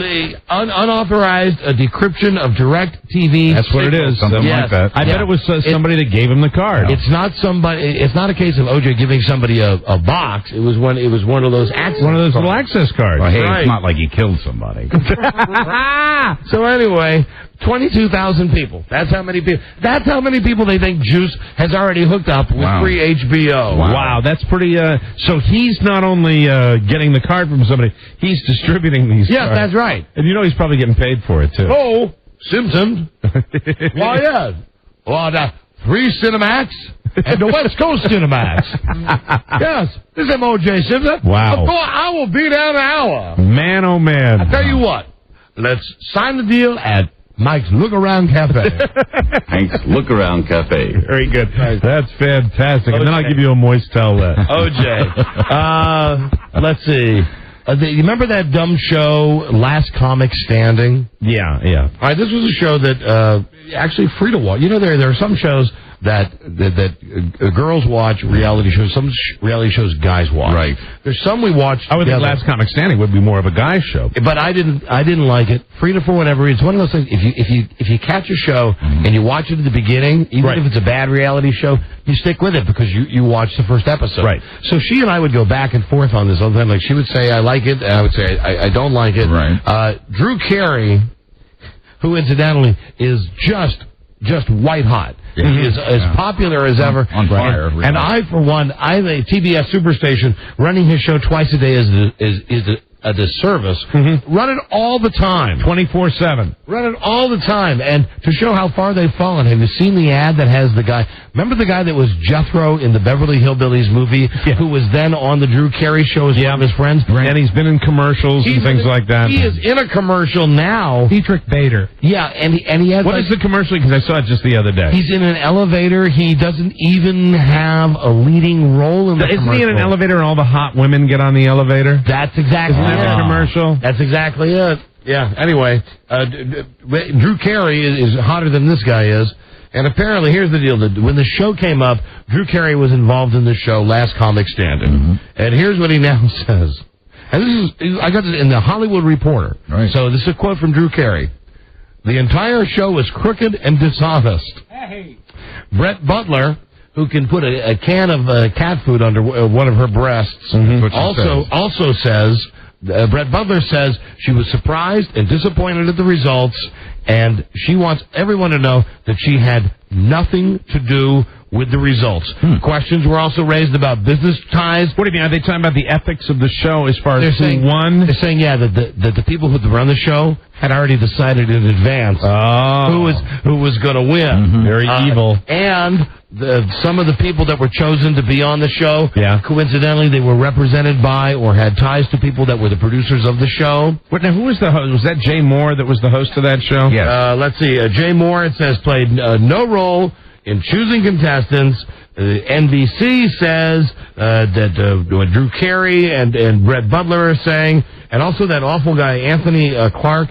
Now, is that the the guy like this, the gay guy that pretends to be straight on that show? Okay, that guy was also one of these judges, and they all say the same thing. It's hinky. It's fixed. The whole thing is hinky. And I guess the good news... That's really, and on a show like that where it's just like American Idol. Right. I mean, imagine that scandal if the same thing was alleged about American Idol. It would be a huge scandal. Sure would. And it's not exactly because nobody watches. Nobody cares about it, so it won't be that big a deal, but I still think it stinks. Now, here's something that I could share with you and tell you something about my routine with Rob, because I know that this fascinates you, the stuff that Rob and I talk about. Privately. On your Princess phones? Yes, on our Princess phones. When you're both calling each other and you're both lying on your stomachs, kicking your shins up and back of you crossed. Yeah, and wagging them back and forth as you play with the phone cord on your pink Princess phone. Yeah, and I'm always wearing you're wearing capri pants. Yeah, and I have a wrap on my hair. Yeah, you got a towel because you're fresh out of the shower. Not me, though. I'm still wearing my poodle skirt. And we're both planning... Thanks. Look Around Cafe. That's O'Mara's in Old Town, Manassas, Virginia. Thank you. So anyway... Every 15 I do that. I don't know if it was this week or last week. One day Rob just calls me up and says, "Hey, did you read Dear Abby today?" And I said, "Oh, not yet, because I haven't had my lunch yet." Right. He says, "Check out the third letter." Okay, I know. Do you really say that? I mean, I know he says, "Have you read Dear Abby?" He said, "No, but I haven't had my lunch yet." I said, "You talk to him like this?" You would never say that to me. Right. We would never have a conversation where you would even bring that up. That I haven't had my lunch yet. But he's that familiar with your routine. No, meaning what I'm saying to him is meaning that no, I haven't, because when I have lunch, I read the part of the newspaper that's left over. Oh, I see. The part you didn't get to at breakfast. Correct, right. The part of the morning that, I just skim through. Then I have lunch. I read the rest of the Does he ask you what you're having for lunch after you say that? No, he doesn't. Okay, I'm just curious. No, he doesn't. You know that I'm the most curious about this. I'm more curious than anybody. And then I always say to him, well, what are you wearing? Mm-hmm. And he says, I'm wearing, and he says underneath or outerneath. Yes. Mm-hmm. Anyway, here's something from Dear Abby. This is funny. This will never see the newspaper. Okay. So I want you to know this in advance.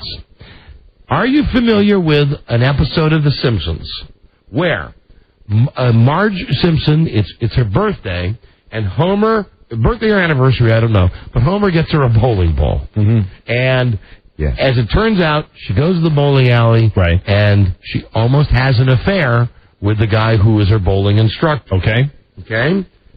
Having said that, there's a letter that was going to be in Dear Abby on Monday. Okay. It's not going to get to the newspaper because somebody on Dear Abby watches The Simpsons. So somebody took the whole storyline from The Simpsons and put it into a letter? Now the column has already been sent out to newspapers, but it was withheld. because somebody's trying to scam Dear Abby. Right in the column. And who is Dear Abby now? Because Dear Abby and Ann Landers are both gone. Right? That's right. It's a Lost parole. not even a relation anymore. But I have a breaking story. Yes. Tammy Sachs has had her baby. Oh, good. Tammy Sachs. Danielle is the name of the baby, a little girl. That's wonderful. Congratulations, Tammy. Way to go, Tammy. Way to go. And ahead of schedule, the child was not due until the 15th. Wow. Fantastic. Yeah. Good news. And Mama and baby are doing all right. Could not be doing better. Danielle Consigli. That's wonderful. Congratulations, Tammy, and your husband, Joe. Well, very nice people. Very happy about that. That's terrific news. Congratulations, Tammy. Tammy, do everything the right way. That means, feed your baby the right way.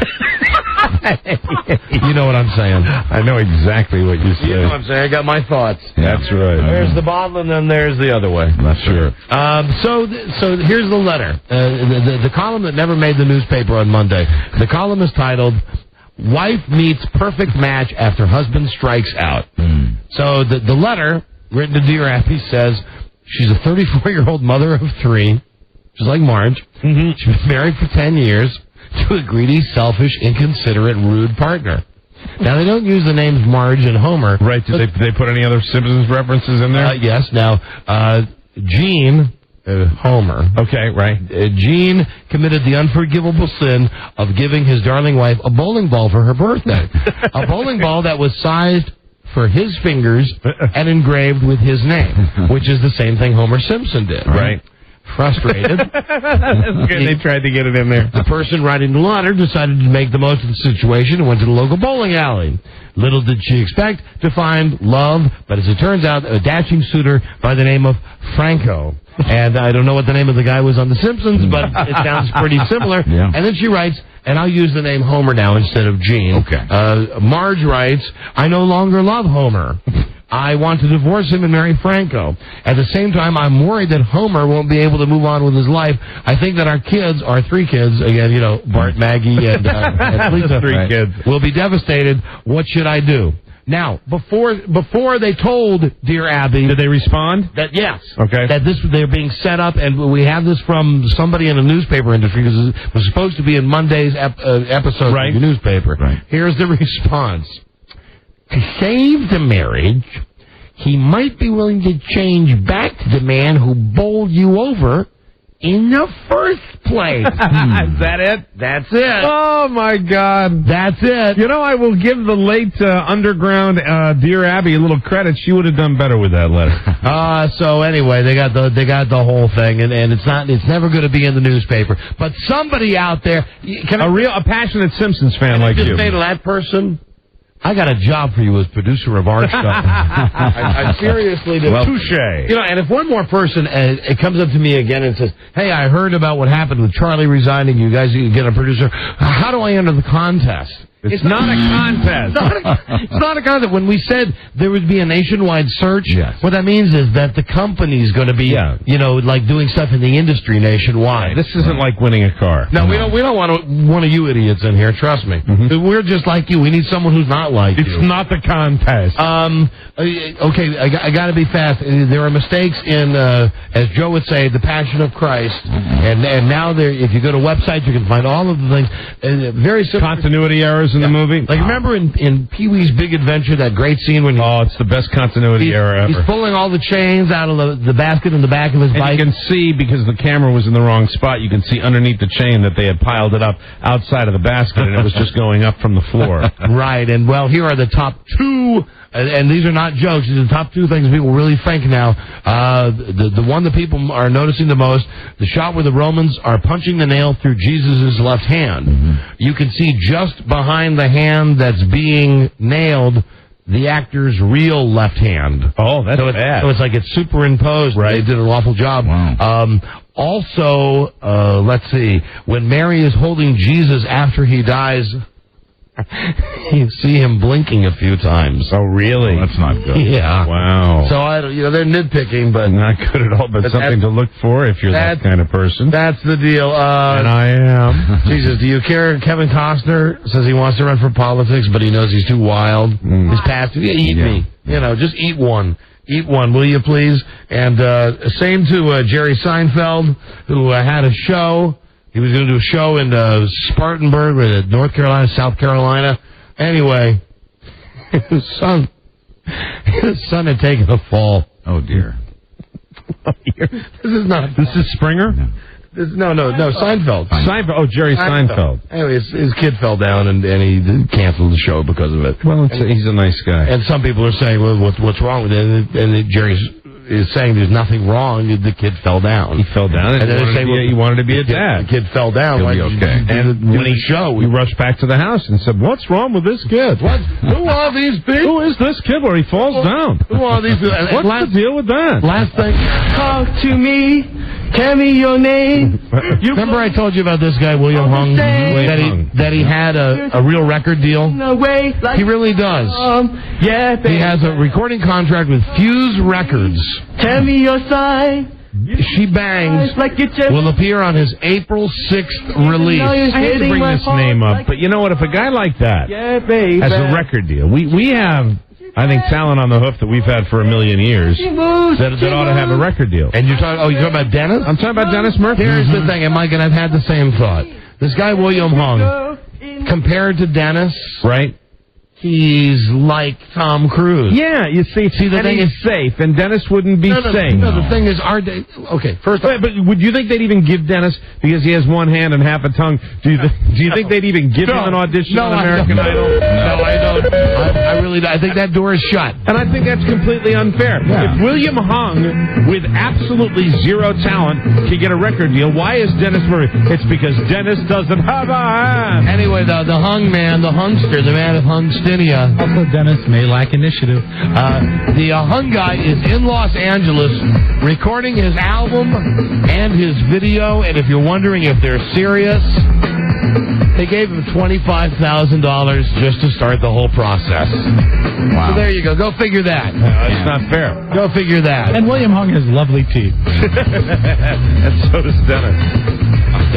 Dennis has dog teeth. Oh, come on, that's another reason Dennis will never get on TV. Dog teeth. He's got the dog teeth. Clear the line.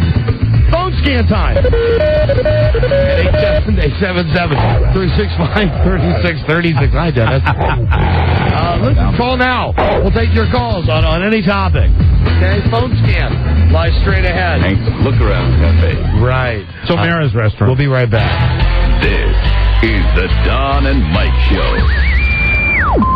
Two members of the Seattle Star Wars Society are giving new meaning to the term die-hard fan. They kicked off the new year by getting in line for Star Wars Episode 2, Attack of the Clones, 4.5 months before the May 16th release of the film. John Guth and Jeff Twighton, I think it is, are outside Cinerama in Seattle, Washington, waiting. John and Jeff, good morning to you. Good morning. Good morning, Matt. I'm trying to Hi, John and Mike. Oh, we get to say hi, Mom, and everything like that. Jeff and John, we appreciate it. Good luck to you, and maybe we'll check in with you as the 129 days tick off. Please. Yep. Thanks. See you, Don and Mike. Dude. Have I told you you're my favorite? Weren't those guys in Fast Times at Katie. They cherish most of their listeners. Don and Mike. Yeah, a little midget. I forget where you got your start, Katie Couric. And I was going to say something about local TV, just out of a phone scan. So I'm watching today with the breaking news that Malvo is guilty and they're going to fry him. Or shoot him up, whatever it is, they're going to kill him. John Allen Muhammad. Yeah. That's right. This is great news because he terrorized the Washington area with the... Well, you're right in the middle of that. The Beltway sniper. Right. So... here's the problem the stations have, that they've all decided one by one, I'm watching the domino effect, that Channel 7 cuts into The View, and then Channel 9 cuts into Price is Right, and Channel 4 cuts into Ellen DeGenitals, and CNN, I was watching CNN, they were interviewing Lou Diamond Phillips about celebrity poker, and they interrupted him. Wow. On Channel 5, it was Texas Justice. All the local stations went for the coverage. Sure. What I like is that you know this off the top of your head. What, the daytime lineup? You got me with Texas Justice. Sure. That's good. Actually, you blocked some time with Texas Justice? No, actually, that may be at 9 a.m. Okay. At 11 a.m., I'm not sure what they're running for. Whatever they were, it's some Judge Mathis. I think, don't you find Texas Justice to be the weakest of the shows? Of the court shows? I find the judge shows? Judge Mathis to be the weakest. You don't like Judge Mathis? I do not. I like Judge Mathis as a person. I don't like that Texas Justice. I like his commercials where he dances. Yeah, that's what I like. He reminds me of the Edo dancers. Yes, absolutely. And you know who I really love is Judge Reinhold. but hold on. Here's the thing about this. So they go on with the announcement that the guy's guilty and they're going to kill him. Right. Well, that's great. Now, all the reporters start doing their reports, and one by one, members of the victims' families, people who had people killed by this guy, they're coming up and they're making statements.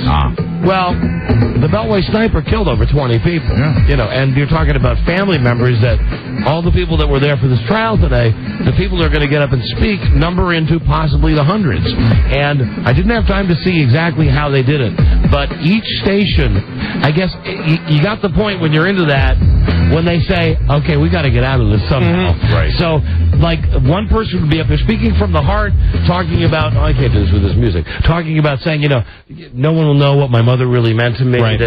Blah, blah, blah, with the sniper, we're glad that thank justice was served. Then the reporter would go, that was Marge Simpson, a very, very tough day. And before he could get the out, the next person would come up and go, hi, my name is John Frayling, and I really get... And the problems that TV people had it's like the Oscars. Right. They want to give them the airtime, but at some point, when it gets to be like the fifth person in a row... They realize they're kind of in a trap, right? Yeah, and I didn't see how any of them got out of it. All I know is I would think in this market they would probably stick with it for a while. They didn't. Yeah. The first to drop out was Channel 4. Really? They went back to the show called Starting Over. Oh my God! Then Channel 9 went back to The Young and the Restless, and the only station that stayed with it was Channel 5, the Fox station. Really? And they should have stayed with it. I mean, in this market, this is where it all happened. So anyway, just weird. These dumb reporters don't even have the decorum to, you could say to the audience, hey, this is a tough, trying time for these people. We'd like to give them all airtime. We don't have time for everybody. We hope you've enjoyed this sample. Instead, what it would be, as soon as the person gets done, the guy's so busy wanting to rap, this is Gary Reels in front of the courthouse where Muhammad was found guilty. All of the family members, JC, all I can say is that this is one... Hi, I'm Fred and my brother. And then the reporter just has to stand there and let the person do the talking. And there's no orchestra to play them out. Yeah, right. Yeah, and TV when TV gets awkward. Right. Absolutely. Yeah. When TV realizes we have to get back to ranking that program. Hello, Don and Mike Show. Hello. Hey, phone scan. Hi. What am I doing here? Once again, I've got to say it's not you. It's me. It's not me. It's you. You know what I mean? I was. Well, the caller was at fault? He was right. It was his fault, not mine. Hello, Don and Mike. Don and Mike, Radio Gods. Howdy. You're on the air. Thank you. Hey, I just wondered, since you know so much about the daytime lineup, what time Montel comes on? It depends what market you're calling from. Different. It doesn't matter. I'm actually in D.C. Montel is 10 o'clock on Channel 9. Oh, damn. I missed it. Okay, bye-bye. Thank you. Sorry. I'm not sure what the point of that call was. Scary. Or whether he was sincere in wanting to know when Montel comes on. I'm scary smart, and I think perhaps he was looking for an actual... He wasn't trying to challenge me. He was actually trying to what time does Montel come on? So he could plan his day tomorrow. So he could smoke a joint. And then watch in bed with his girlfriend. And then kill his wife. Yes. Or have her kill him. Right. You never know how it turns out. Well, he'll try to kill her, and then she'll kill him. Hello, Don and Mike Show. Right. He'll fire a shot at her. After he throws a brick at her. Hello. Hope she calls. Don and Mike, how are you? Like Paulie Walnuts did. Yeah. Hello, you're on the air. Hey, Don, how are you? Hi, we're great. Don? I got a celebrity... Hold on a second, sir. Hey, Paulie. Don. Yeah. Actually, it was Christopher that threw the brick. I put the cap in his ass. Hey, Paulie. Yeah? I am tired of paying every time we go out. Look, Chrissy, we'll put that behind us. Is that all right with you? I was the guy that shot him. Let's put this behind us. Okay? Okay, Paulie. Okay, Christopher. Anyway, are you there? I am. How are you? Hi, we're doing great, thank you. Hey, I got a celebrity sighting. I was in... Hold on. Here we go again, interrupting. Sorry about this, but it's what we do. Only if you mentioned our names to the celebrity. Did you? I did. And they knew you. And it was George Clooney. Oh, you're lying. Come on. Come on, you're such a liar. I swear to God, I was at Oceanside Casino outside San Diego, and we were playing cards. It was a 10-20 Hold'em game. I don't even think that there is such a place in. Well, you know what? Now that I think about it, there might be, but it's a real high roller place. I mean, it is. It's called Ocean's 11. I don't know if. Come on, you're lying. I don't know if I believe you. I swear to God, his comment was, when I asked him if you know Don and Mike, I'm from D.C., he says, yeah, they're the guys who always have the sex trivia quiz. That's right. That's exactly what George Clooney said. Yeah, with a big grin. What he said. Those are the guys. Then he went and he ate a big chocolate pie, a mile wide. Come on. That's what he said. Liar. He said, I died to like that. I like them so bad. They used to do the sex quiz. The sex trivia quiz. Sex trivia quiz. Where's my pie? Oh, come on. You did not beat George Clooney. Absolutely, I did. No lie. Fess up, but you didn't say that to him. I did. I asked him if he knew you guys, and that's the first thing out of his mouth. And then it carried on that, that you guys were still in the air, yada, yada, yada. Oh, come on. Get out of here. You're lying. You're full of it. You know, it's very important to us when people lie and we know they're lying that they admit they're lying. There's a better chance that somebody calls up and says they were talking to Rosemary Clooney and she said that, and we'd believe it. And do you get what I'm saying? She's dead. She's on the other side of the dirt. We'd believe it that a dead woman said it before we believe George Clooney said it. Now, come on, end this the right way and admit to your lying. It is the honest to God truth. All right. Guys. You're going down then. All right. All right. Bye. See ya. Bye-bye. You know, liars never admit to it. No. Hello, Don and Mike Good show. ones don't. Don. Hi there. Hi, Don and Mike. Hi. Yeah, hey, Mike. But he was a bad one, Buzz. Yeah, well, I think so, yeah. I mean, we all knew he was not lying. plausible. Unless he was telling the truth. Mm-hmm. Mike. Yes, sir. Hey, little advice for your bar. Thanks. Yeah. Look I used to work for a company called. Hey, Mike, you there? Thanks. Look Around Cafe. Hello, anyway, sir. Yeah, yes, sir. Anyway, I work for a company called. Hello. Are you there? We lost Sir, we lost that caller. Oh, what a Hello, Don and Mike show. Hello, phone scan. Don and Mike. Right. I was calling to congratulate Mike on the Reach Around Cafe. Thanks. Look Around Cafe. Some guy called and say that yesterday? Yeah, it's another original idea. Hello, Don and Mike show. Yeah. Hello. The Radio Gods. I tell you, my friend, you're missing valuable advertising here. I know. Why not throw what's the address? The Center Street, Old Town Manassas, O'Mara's. Thanks. Look Around Cafe. O'Mara's Pub and Restaurant. Mike's Look Around Cafe. Yes. Hello, Don and Mike. Hey, Radio Gods. How you doing? Hey, we're doing great. Hey, listen, my mother wanted me to ask you guys a question. That's always a good start. Yeah. Well, no, she needs some advice on what to do in the afternoons now that you guys have gone PG and she doesn't have to sit and monitor your show so that I don't hear anything bad anymore. Oh, how old are you? Oh, me, I'm 35. Excuse me. What kind of a less than manly man are you? Wuss. What kind of a wuss are you? You're 34 and your mother monitors your radio listening? Yeah, I'm whipped, eh? Well, I would. Yeah, but your mommy whipped though. Are you whipped and Canadian? Is this AJ? Is this AJ from The Sopranos? What about the other night with that bear? Mommy, mommy. Is this George Clooney? No, you guys maybe should come up with one of them fancy sayings like. Here's what I'm going to do. I'm going to send your mother a dozen pussy willows. There you go. Because I love you. Lovely. I love you, you dope. Hello, Don and Mike show. Yeah, I had a question for Mike about the bar. Thanks. Look Around Cafe. That's the one. I know you're a big Red Sox fan, so are you going to be pumping in DirecTV Red Sox games? And yes. If so, are you going to OJ for the dish? That's pretty good. I like that one. That's good. You're a good caller. That is a good one. Hello, Don and Mike show. Hey, Don and Mike, what's happening, guys? Hey, you're on the air. Hi. Hey, got a question for you. Yes, sir. When they finally turn it into Bible study on weekdays. When they what? When the FCC finally turns you guys into Bible study on weekdays. Okay, come on. Would you knock it off with Come on. Hello, Don and Mike show. Hello. Listen, there will never be an FCC regulation that stops us from telling you that we have the dumbest callers in the world that call this show. And we love them. Yeah. We really do. We wouldn't change them. Really. It's endearing. You're just idiots. Absolutely. Not all of you. Like a sibling, though, that you have horrible fights with. No, he's not retarded. You love them, but there are days that it's like, shut up. Don and Mike, and there will be no amount of fining. Imagine that. They finally turned your show into a Bible study. That'll be the day we pack it up. The day that we get $3 million in fine for telling some guy he's an idiot. Yeah, in no way. I mean, we will always reserve that right. Yeah. That's where we draw the line. That's America. We'll take the excrement and the sex out. Here's the weird thing, though. The way it's going, the direction it's heading in, it'll be a certain point when you call somebody an idiot and you might go to jail. Mm-hmm. Maybe. Yeah. But you won't have to worry about it. Right. Hank's Look Around Cafe. That's right. I've got that windfall to fall back on. Hello. Mike Show. Found money. Hello. Don and Mike. Yes. For the third time. Yes, it's us. Hi there. Hey, I heard about the Dear Abby and the Simpsons. Great. I heard it, too. I just got to tell you, I live in a small town out west that has a local radio station that reads the Lost and Found, that you can input Lost and Found off the web. They read it on the air twice an hour. Uh-huh.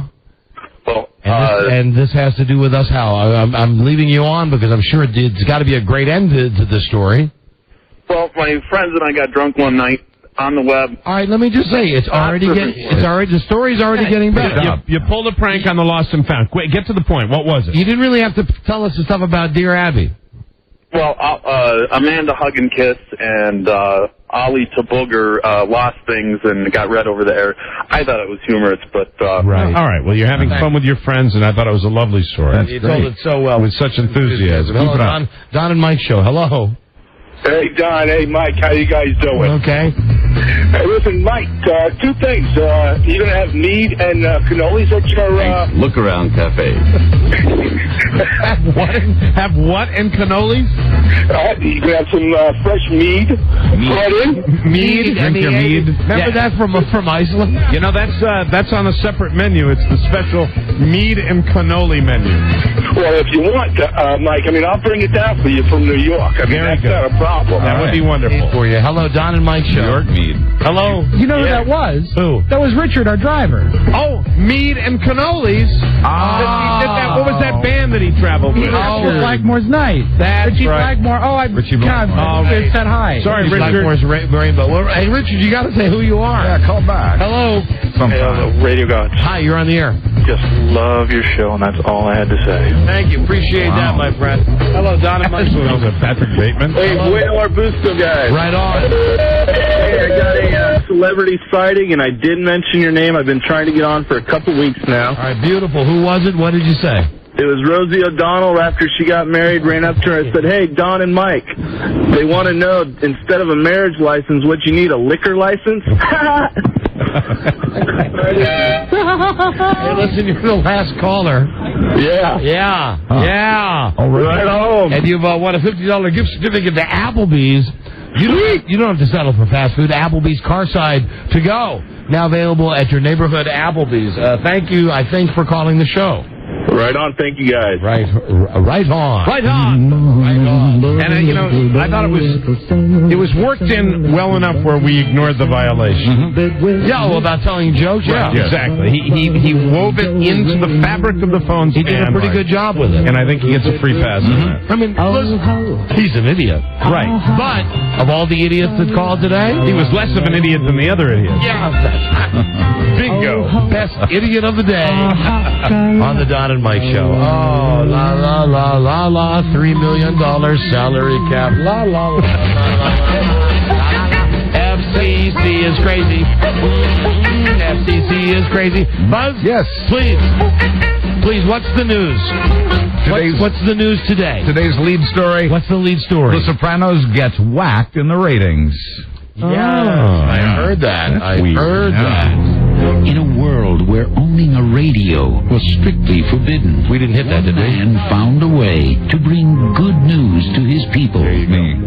He made it up. So your lead story, I understand it's something about The Sopranos. The Sopranos. Yes. Right, okay. Stay tuned for news and comment coming up on the Don and Mike Show. That was Hank's Look Around Cafe. I was very... Oh, and listen, I forgot to ask, at your place, do you serve... Bacardi Limon. Yeah, it's right up there. Wow. It's right up there. This is very professional. This is the Don and Mike Show.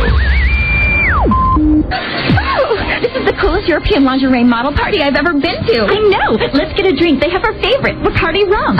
Gorgeous Tiffany. Bacardi Limon. What about our figures? We are supermodels. People look up to us because they'll never be able to look like us. Okay, lighten up, fabulous Heather. I'm getting us Bacardi and Diet Cola. Bacardi Limon. There's 0 carbs, 0 sugar, and only 66 calories. No way. 0 carbs, 0 sugar? Yeah. That was totally my first time. I know. And only 66 calories. Plus, it tastes so super duper yummy. So we can party tonight, but when we wake up tomorrow, we won't feel guilty about what we did last Bacardi night. Limon. Tonight. Ow. Okay, that hurt my brain. Get it together, stunning Tiffany. And let's get a couple of Bacardi and Diet Colas. Hey, do you want a split cashew? If it's unsalted. Bacardi Limon. Bacardi and Diet Cola. 0 carbs, 0 sugar, and just 66 calories. Who knew? Based on 1 ounce of Bacardi Superior Rum and 1 6-ounce serving of the leading national Diet Cola brand. Always drink responsibly. Bacardi is a registered trademark of Bacardi & Company Limited. Copyright 2004, Bacardi USA Inc., Miami, Florida. Rum 40% alcohol. The Don and Mike Show. WKK. This is the Don and Mike Show. What's the word from Planet Crackpot? The Don and Mike Show. Broadcasting from the zone of uncertainty. The Don and Mike Show. You know, we didn't have time to play a game today. We'll play a game tomorrow. Very good. Either a new one or an old one that we can still get away with. I'm thinking I'd love to do the phone booth city versus city tomorrow to see who's listening and get the winning city to scream, "Eat one, FCC." Yeah! Eat one. Go ahead, eat one. Go on, eat it. That's tomorrow. Time for Buzz right now. Yeah. Buzz's News brought to you by Verimax Sexual Pleasure Performance Enhancer. Someone called for a doctor. Doctor developed, clinically tested. Verimax works. Get it at Rite Aid, GNC, other select retailers. Try it today. Verimax 1-888 try VMAX. I know the topic is the Sopranos. Yes. Tony. Okay. Hi, Don and Mike. We appreciate it. Thank you.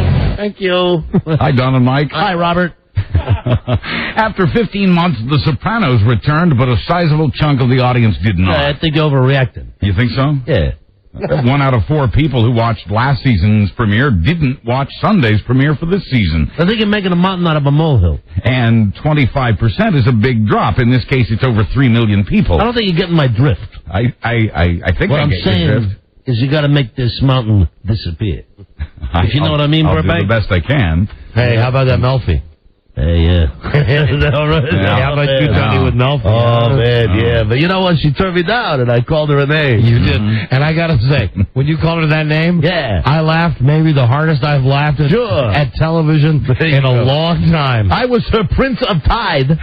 Wasn't that good? Yeah, there you go. That was good. Thank you. Well, and I heard the story, too. The ratings are not as great. I'm not surprised because they didn't turn up the hype machine. No, they didn't. As much as HBO normally does. True. Yeah, and it was even beaten by Law and Order in the ratings. Now, having the premiere in March this time as opposed to September last time might account for some of the difference. And HBO no longer gets credit for the people watching all of its channels as it did before. Each channel now counted individually. I didn't know it wasn't before. Well, that's ridiculous. So you mean like on HBO, the HBO 1, HBO 2, HBO... Previous credit for a given hour, like the hour that The Sopranos was on, HBO would get credit for all the people watching all of its channels, not just the channel carrying The Sopranos. HBO Family, HBO 2, HBO 3. Spanish, high def, all of those, yes. And even if the channel wasn't running The Sopranos? Even if the channel wasn't running The Sopranos. Well, then that's fair.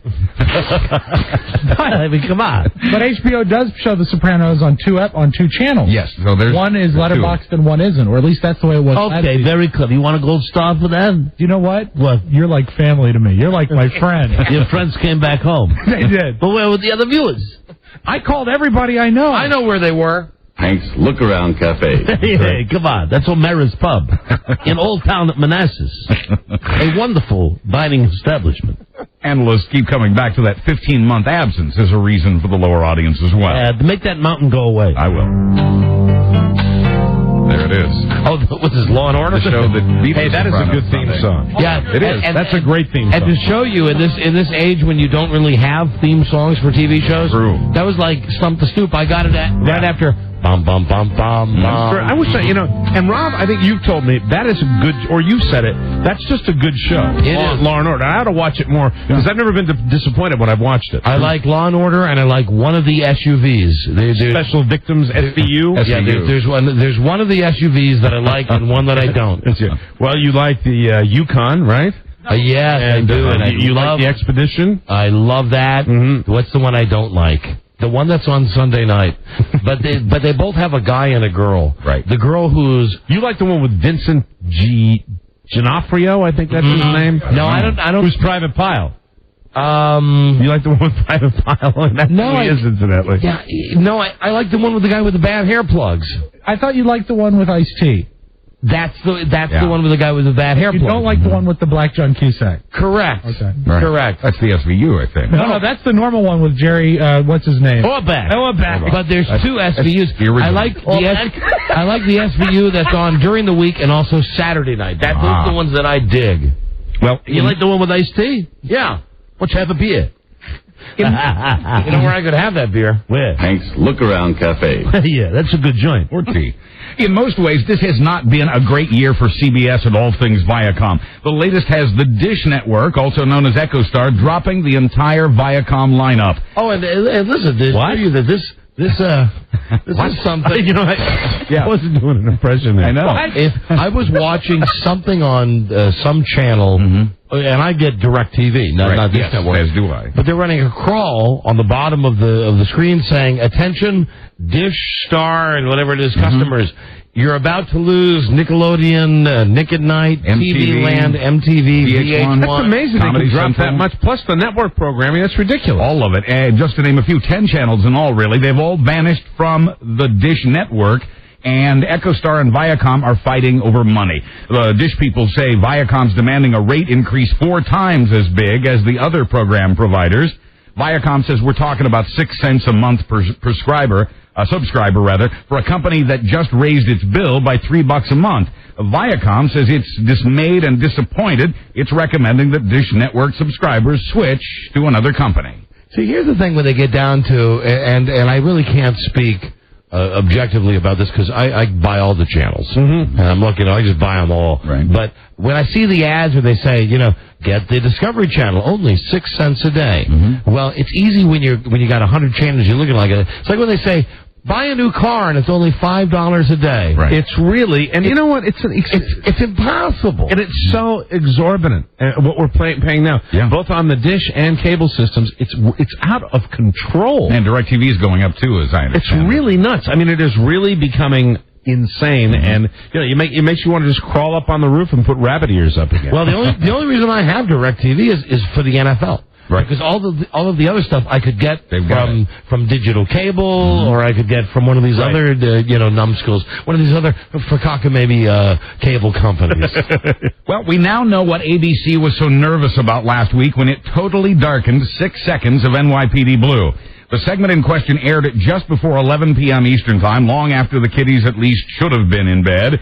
It was a semi-nude love scene between two of the more attractive characters on the show.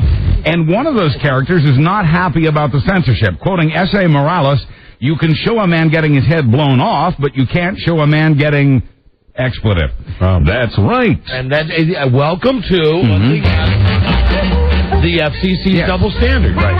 Yes, perfectly acceptable to see somebody get their head, their arm, their leg blown off. Right, and I'm sorry, but I think you got some fault really lies with these corporations as well. I hate to say that. Somebody's got to make a fist at a certain point, right? Not the little guys, the guys with the pockets. Oh, there's no way you could do that on TV. If somebody make a fist? Yeah, that'd be bad. I mean, that'd have to it depends on what channel. Pay-per-view. 596. Yeah. Morales continues, it's sad. Instead of building our infrastructure, figuring out how to get more books into kids' minds, we're having fights about Janet Jackson's breast. The same mentality, by the way, also cut a recent medical scene out of ER.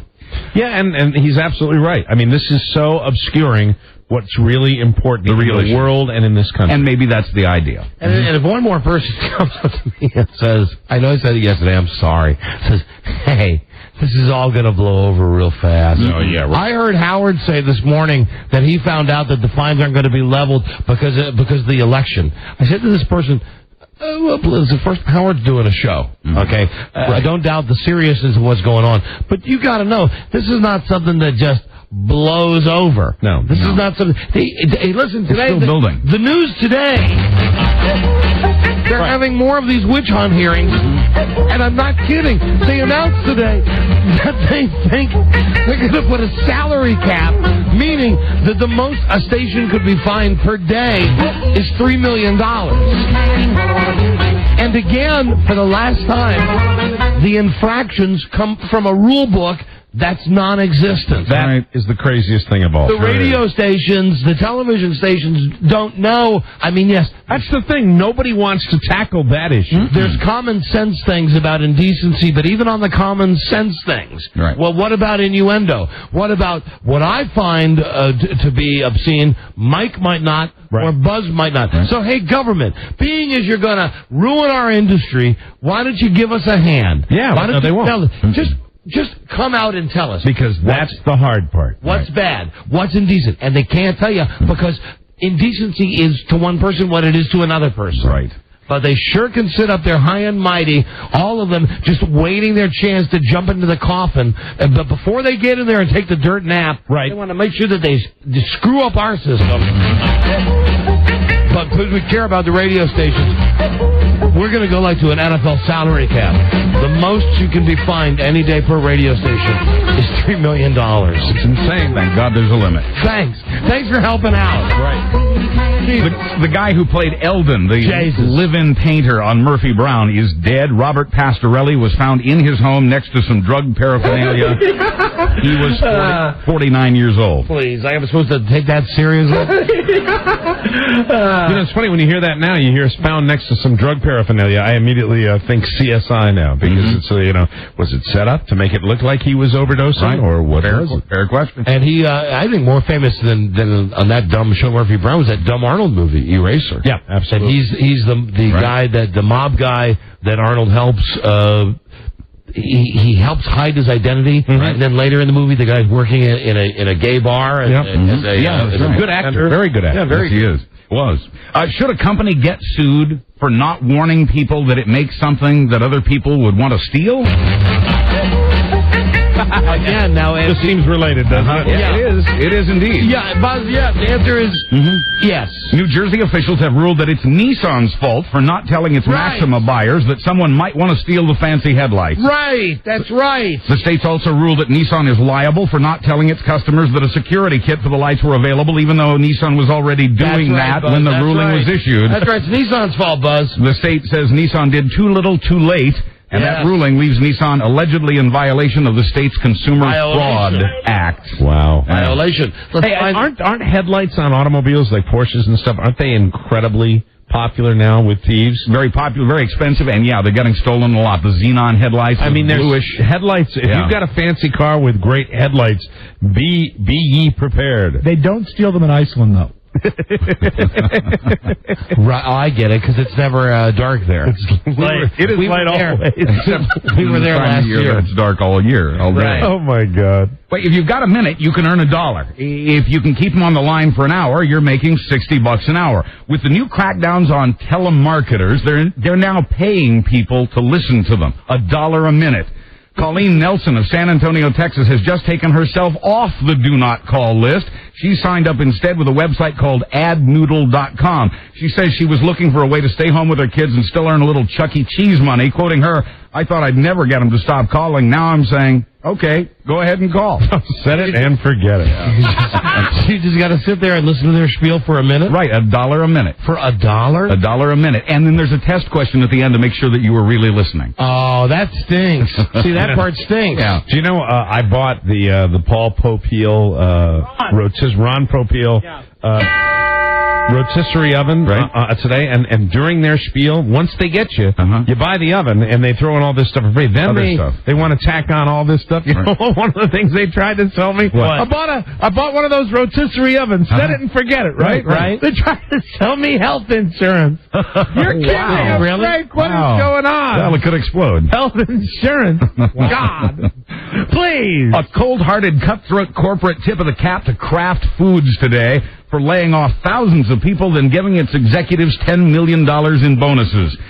Kraft baby marshmallows, add sardines, maple syrup, just a dash of cayenne pepper, and instantly a delicious dinner from Kraft. Hi, this is Bob Kraft. Mel Commison, please. Yes, hi. Yes, my son's a big fan of that shock disc jockey, the one that looks like Big Bird. Would you bring him to dinner? Do you think we're talking about the same company? I've often wondered that. No. Bob Kraft of the New England Patriots? No relation whatsoever. Really? Well, I take it back then. Zero. I'm sorry. You thought it was the Kraft Foods fortune? So did I. This is Robert Kraft. Apparently I have nothing to do with absolutely nothing. The big blue box, the macaroni and cheese and Chef Boyardee's and everything else. I forgot what the company is, but it's nothing to do with the Kraft. Robert Kraft ran the techno band Kraftwerk, is what he did. Oh, Autobahn. fun on the Autobahn. God. Wow. After her demotion, one of the CEOs... Spell the name of the band. Oh, Ricky, Kraftwerk. Kraftwerk. Okay. Chairman. Einen Kraftwerk. After her demotion, one of the CEOs at Kraft got a $3.5 million bonus. So while the suits at Kraft are putting on the Ritz, thousands of people can't even make that cracker anymore, or marshmallows, or Miracle Whip, or Maxwell House coffee. Like a knife through Velveeta, the company cut 6,000 jobs and closed 20 factories to increase profit. Oh, man. This is Robert Kraft. As it turns out, I have nothing to do with the Kraft Food Company, but I would like to have the shock disc jockey come to dinner with my son. What? You can't? Who? What are their names? Don and Mike? What? Do they do the dirty stuff? Well, no. Why would my son like them, then? No, forget it. What do you mean? Hold on. Wait just a moment. Let me explain this. You have zero tolerance. You have the guy who does the show in the morning. My son loves him, and he has lesbians and sex and fuss. And the guys in the afternoon who you don't. Well, that's a double standard. I don't understand. It doesn't make a lot of sense to me. Can these other guys, Dan and Mark, can they? Excuse me, Don and Mike. Yeah. Can they come to my son's party and like DJ? I'll give them a jersey. Can they play Euro dance music? Hello, Mel. Hello? From Kraftwerk? Plus, we got a break. All right. We got a break. What's next? Up next, Congress moves to protect Mickey D's. Fantastic. There they are. Them they help. We'll be right back. This is the Don and Mike Show. Gosh, I hate to interrupt. It's all been so incredibly fascinating and entertaining and instructive. Really, the time has just flown by. The Don and Mike Show. Profoundly normal. Don Geronimo and Mike O'Mara. Be listening to the show tomorrow, next day, sometime this week. We'll be in Vegas Friday. Vegas! Broadcasting live from Mandalay Bay. Listen to us in Las Vegas. Come on by. We'd love to see you at Mandalay Bay. Later this week on the show, we're giving away dinners to Hooters and tickets to see Ozzy in Ozfest, plus dinner at Hooters and tickets to see Britney Spears and her In the Zone tour. The tickets courtesy of Hooters. Check out the new menu items at Hooters, QR4, the Common Restaurant. Tickets on sale now at all Ticketmaster locations. Go to NissanPavilion.com. Here's Buzz. Hi, Buzz. Hi, Don and Mike. Congress is ready to tell fat Americans it's your fault and you can't blame the fast food folks. This week, they just keep giving us good news. They keep giving. This week, the House is expected to okay what's being called the cheeseburger bill. It would leave fast food companies blameless and unsuable over obesity. See, now this... that's good. That's a good law. Right. I'm cool with this, but... It's just too much government priority. everywhere. Yeah, why we even need a law like that? Even when they're doing something that makes sense, that you don't want a fat person to sue McDonald's because nobody forced them to go in and buy the food. Does it happen that often that fat people sue fast food chains? There have been a string of lawsuits, a dozen over the last couple of years. You know, I really think in that case you just let the judges throw them out. Yeah. What if I got my suit in before? What if I got my suit in before the law was passed? Rob, there's a $3 million cap on those lawsuits. That's right. That'd be plenty. That'd buy a lot of pie. You know, too much government. Yeah. Too much government. Critics say these companies market their products in a way that drives up healthcare costs by promoting foods and portions that cause obesity, diabetes, and heart disease. Yeah, that too much government thing. Don't worry about that. They're not saying that up in Alaska when they're getting ready to drill for oil. Right. Government just goes away when that. If you're going to wreck the environment, hey, go ahead, rock and roll. Right. Teenage obesity. But I mean, don't eat a hamburger. Oh, yes, sir. You're on your own. Don't do anything bad on the radio. I'm going to tell you that. Yes, radio guys. Oh, yes, we're all over you. Yeah. And NYPD Blue, turn that down tonight. There's the problem. Turn that down tonight.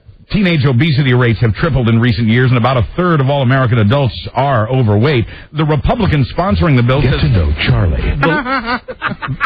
Whee! The Republican sponsoring the bill says lawsuits won't make anyone thinner. Look at this stomach, I'll sue. I'll sue. Why will you sue, Charlie? Because I'm fat. But you're fat because you go to McDonald's and eat bad food all the time. All right.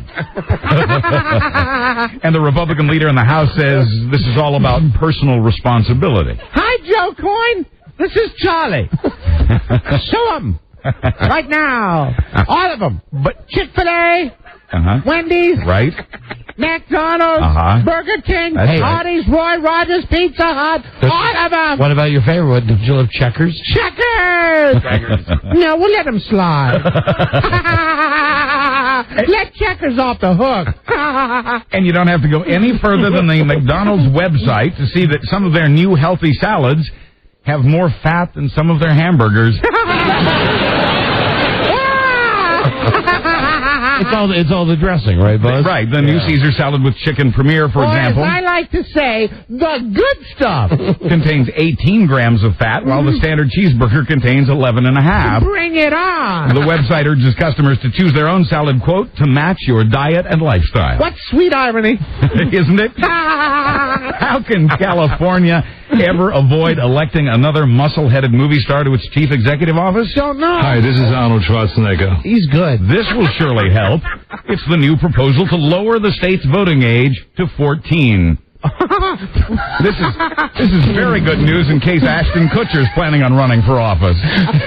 This is too funny. This is too funny. Oh, my God. The idea has been proposed by 4 of California's Democratic lawmakers who say I know that you guys don't want to hear me scream, but really, has anybody listened to the news the Buzz has presented today? Yeah. What is wrong with this friggin' country? That's the question. 14-year-olds, go ahead and vote. Fat people, sue McDonald's because you put the fat food down your throat. Disc jockeys, say a bad word, we're going to fine you $3 million. Jesus! Really? All right. This is not. Might be the big one. This is not. Rob, this might be the big one. Not the big one. Are you all right? Not the big one. Get This is not. Get the restraints. Slightly purpled. Get the restraints. No. Are you okay? See, you don't know what a showman I am. I know. No, we do. I was worried about that vein. Still, you don't know what a showman I am. You commit so greatly. And if you feel like I do about these events, then join me at the Look Around Cafe. Look Around Cafe. Next Wednesday for Mike's grand opening. That's, of course, O'Mara's in Old Town Manassas. We're having the meeting. And thank you for that, Don. The sponsors of this under 14 of this 14-year-old vote say that under 18 votes would be counted as a quarter of a vote apiece. But that'll help the vote counting process. All right, throw that out. They say the idea is to get young people interested in the political process. God, yes, Charlie. It's a good idea. I know it is. You're wrong, Don. You're wrong. I'm totally wrong. I understand that, Charlie. Thank you. I'm wrong about everything. Thanks a lot. I'm wrong about everything. No, we you're should not. find disc jockeys. We should find TV stations. We let fat people sue McDonald's. You're not wrong. There's only one thing you're not wrong about. What's that, Charlie? The Look Around Cafe. Get to know Charlie. Yeah, I vote for Jim Belushi. And we're not through with the craziness yet. A retired Catholic priest in Alaska has said an amazing thing. He says the abuse by another priest on Eskimo boys won't have much effect on the victims because their culture is, quote, fairly loose on sexual matters. Hey, you know the dads up there. You know they're going for the vote. The NASCAR dads, right? Up there they're going for the Eskimo pops. 77-year-old Reverend William Loyans is a Jesuit priest and holds a doctorate in cultural anthropology. He says he was commenting on a lawsuit by 8 men who say they were abused as boys by the priest in their western Alaskan villages. Speaking as an anthropologist, Loyans testified that he'd seen an Eskimo mother tickling her baby in a way the rest of us would find very inappropriate, but quoting him, the little boy was enjoying this immensely. Oh, that's creepy. Yeah. That's creepy on a million levels. Elvis Death Day shows. Yeah. Wow. Remember that? Oh, mama. Oh, my. Yeah. Just remember this. Whatever you're doing up there in Alaska, don't break the seal. Yeah. Don't break the seal. You know, we need those animals. Don't break our seals. Absolutely. Don't break the seal. You would think that if anyone knew how to drop and roll, it'd be Britney Spears. But she of the drunken wedding panicked when her hair caught fire at a Hollywood spa this week. She'd flung her artificial golden locks across... She's gone! No, she's still with us. Oh. But she'd flung her artificial locks across an exposed candle flame, and guess what? Extensions make great kindling. Well, now, why doesn't she sue them? Word is... Or even better, why don't we have a law saying that people who have extensions in their hair have the right to sue if their hair catches on fire? No, they calmed her down. You know how they did that? They gave her a burger. Word is Britney screamed... It was a priest that gave her the burger. She screamed and danced... An Eskimo priest. She screamed and danced frantically around the salon. A masseuse put out the fire, not with a hose, but by dousing her with a big bucket of water. That was Britney going by. When she was dancing, she was do you think she was doing that? And it's a visual thing. Hair's on fire. You know that move that she makes, that like half punch move, especially when she's wearing the red outfit, like that. Baby, hit me. Well, it's on fire. My hair's on fire. Yeah. You think her arms were doing that? On fire. That choreography is a part of it. On fire.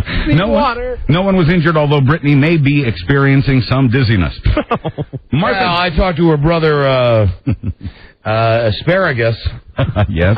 Asparagus Spears. Randy, who was in those naughty movies. Yes. Yeah, famous guy in naughty movies. Gotcha. That's all I got. And the disc jockey, you don't know him, Gary. There's Gary. Well, you know him, right? Yeah, he's a real guy. I know that name, too. Mm-hmm.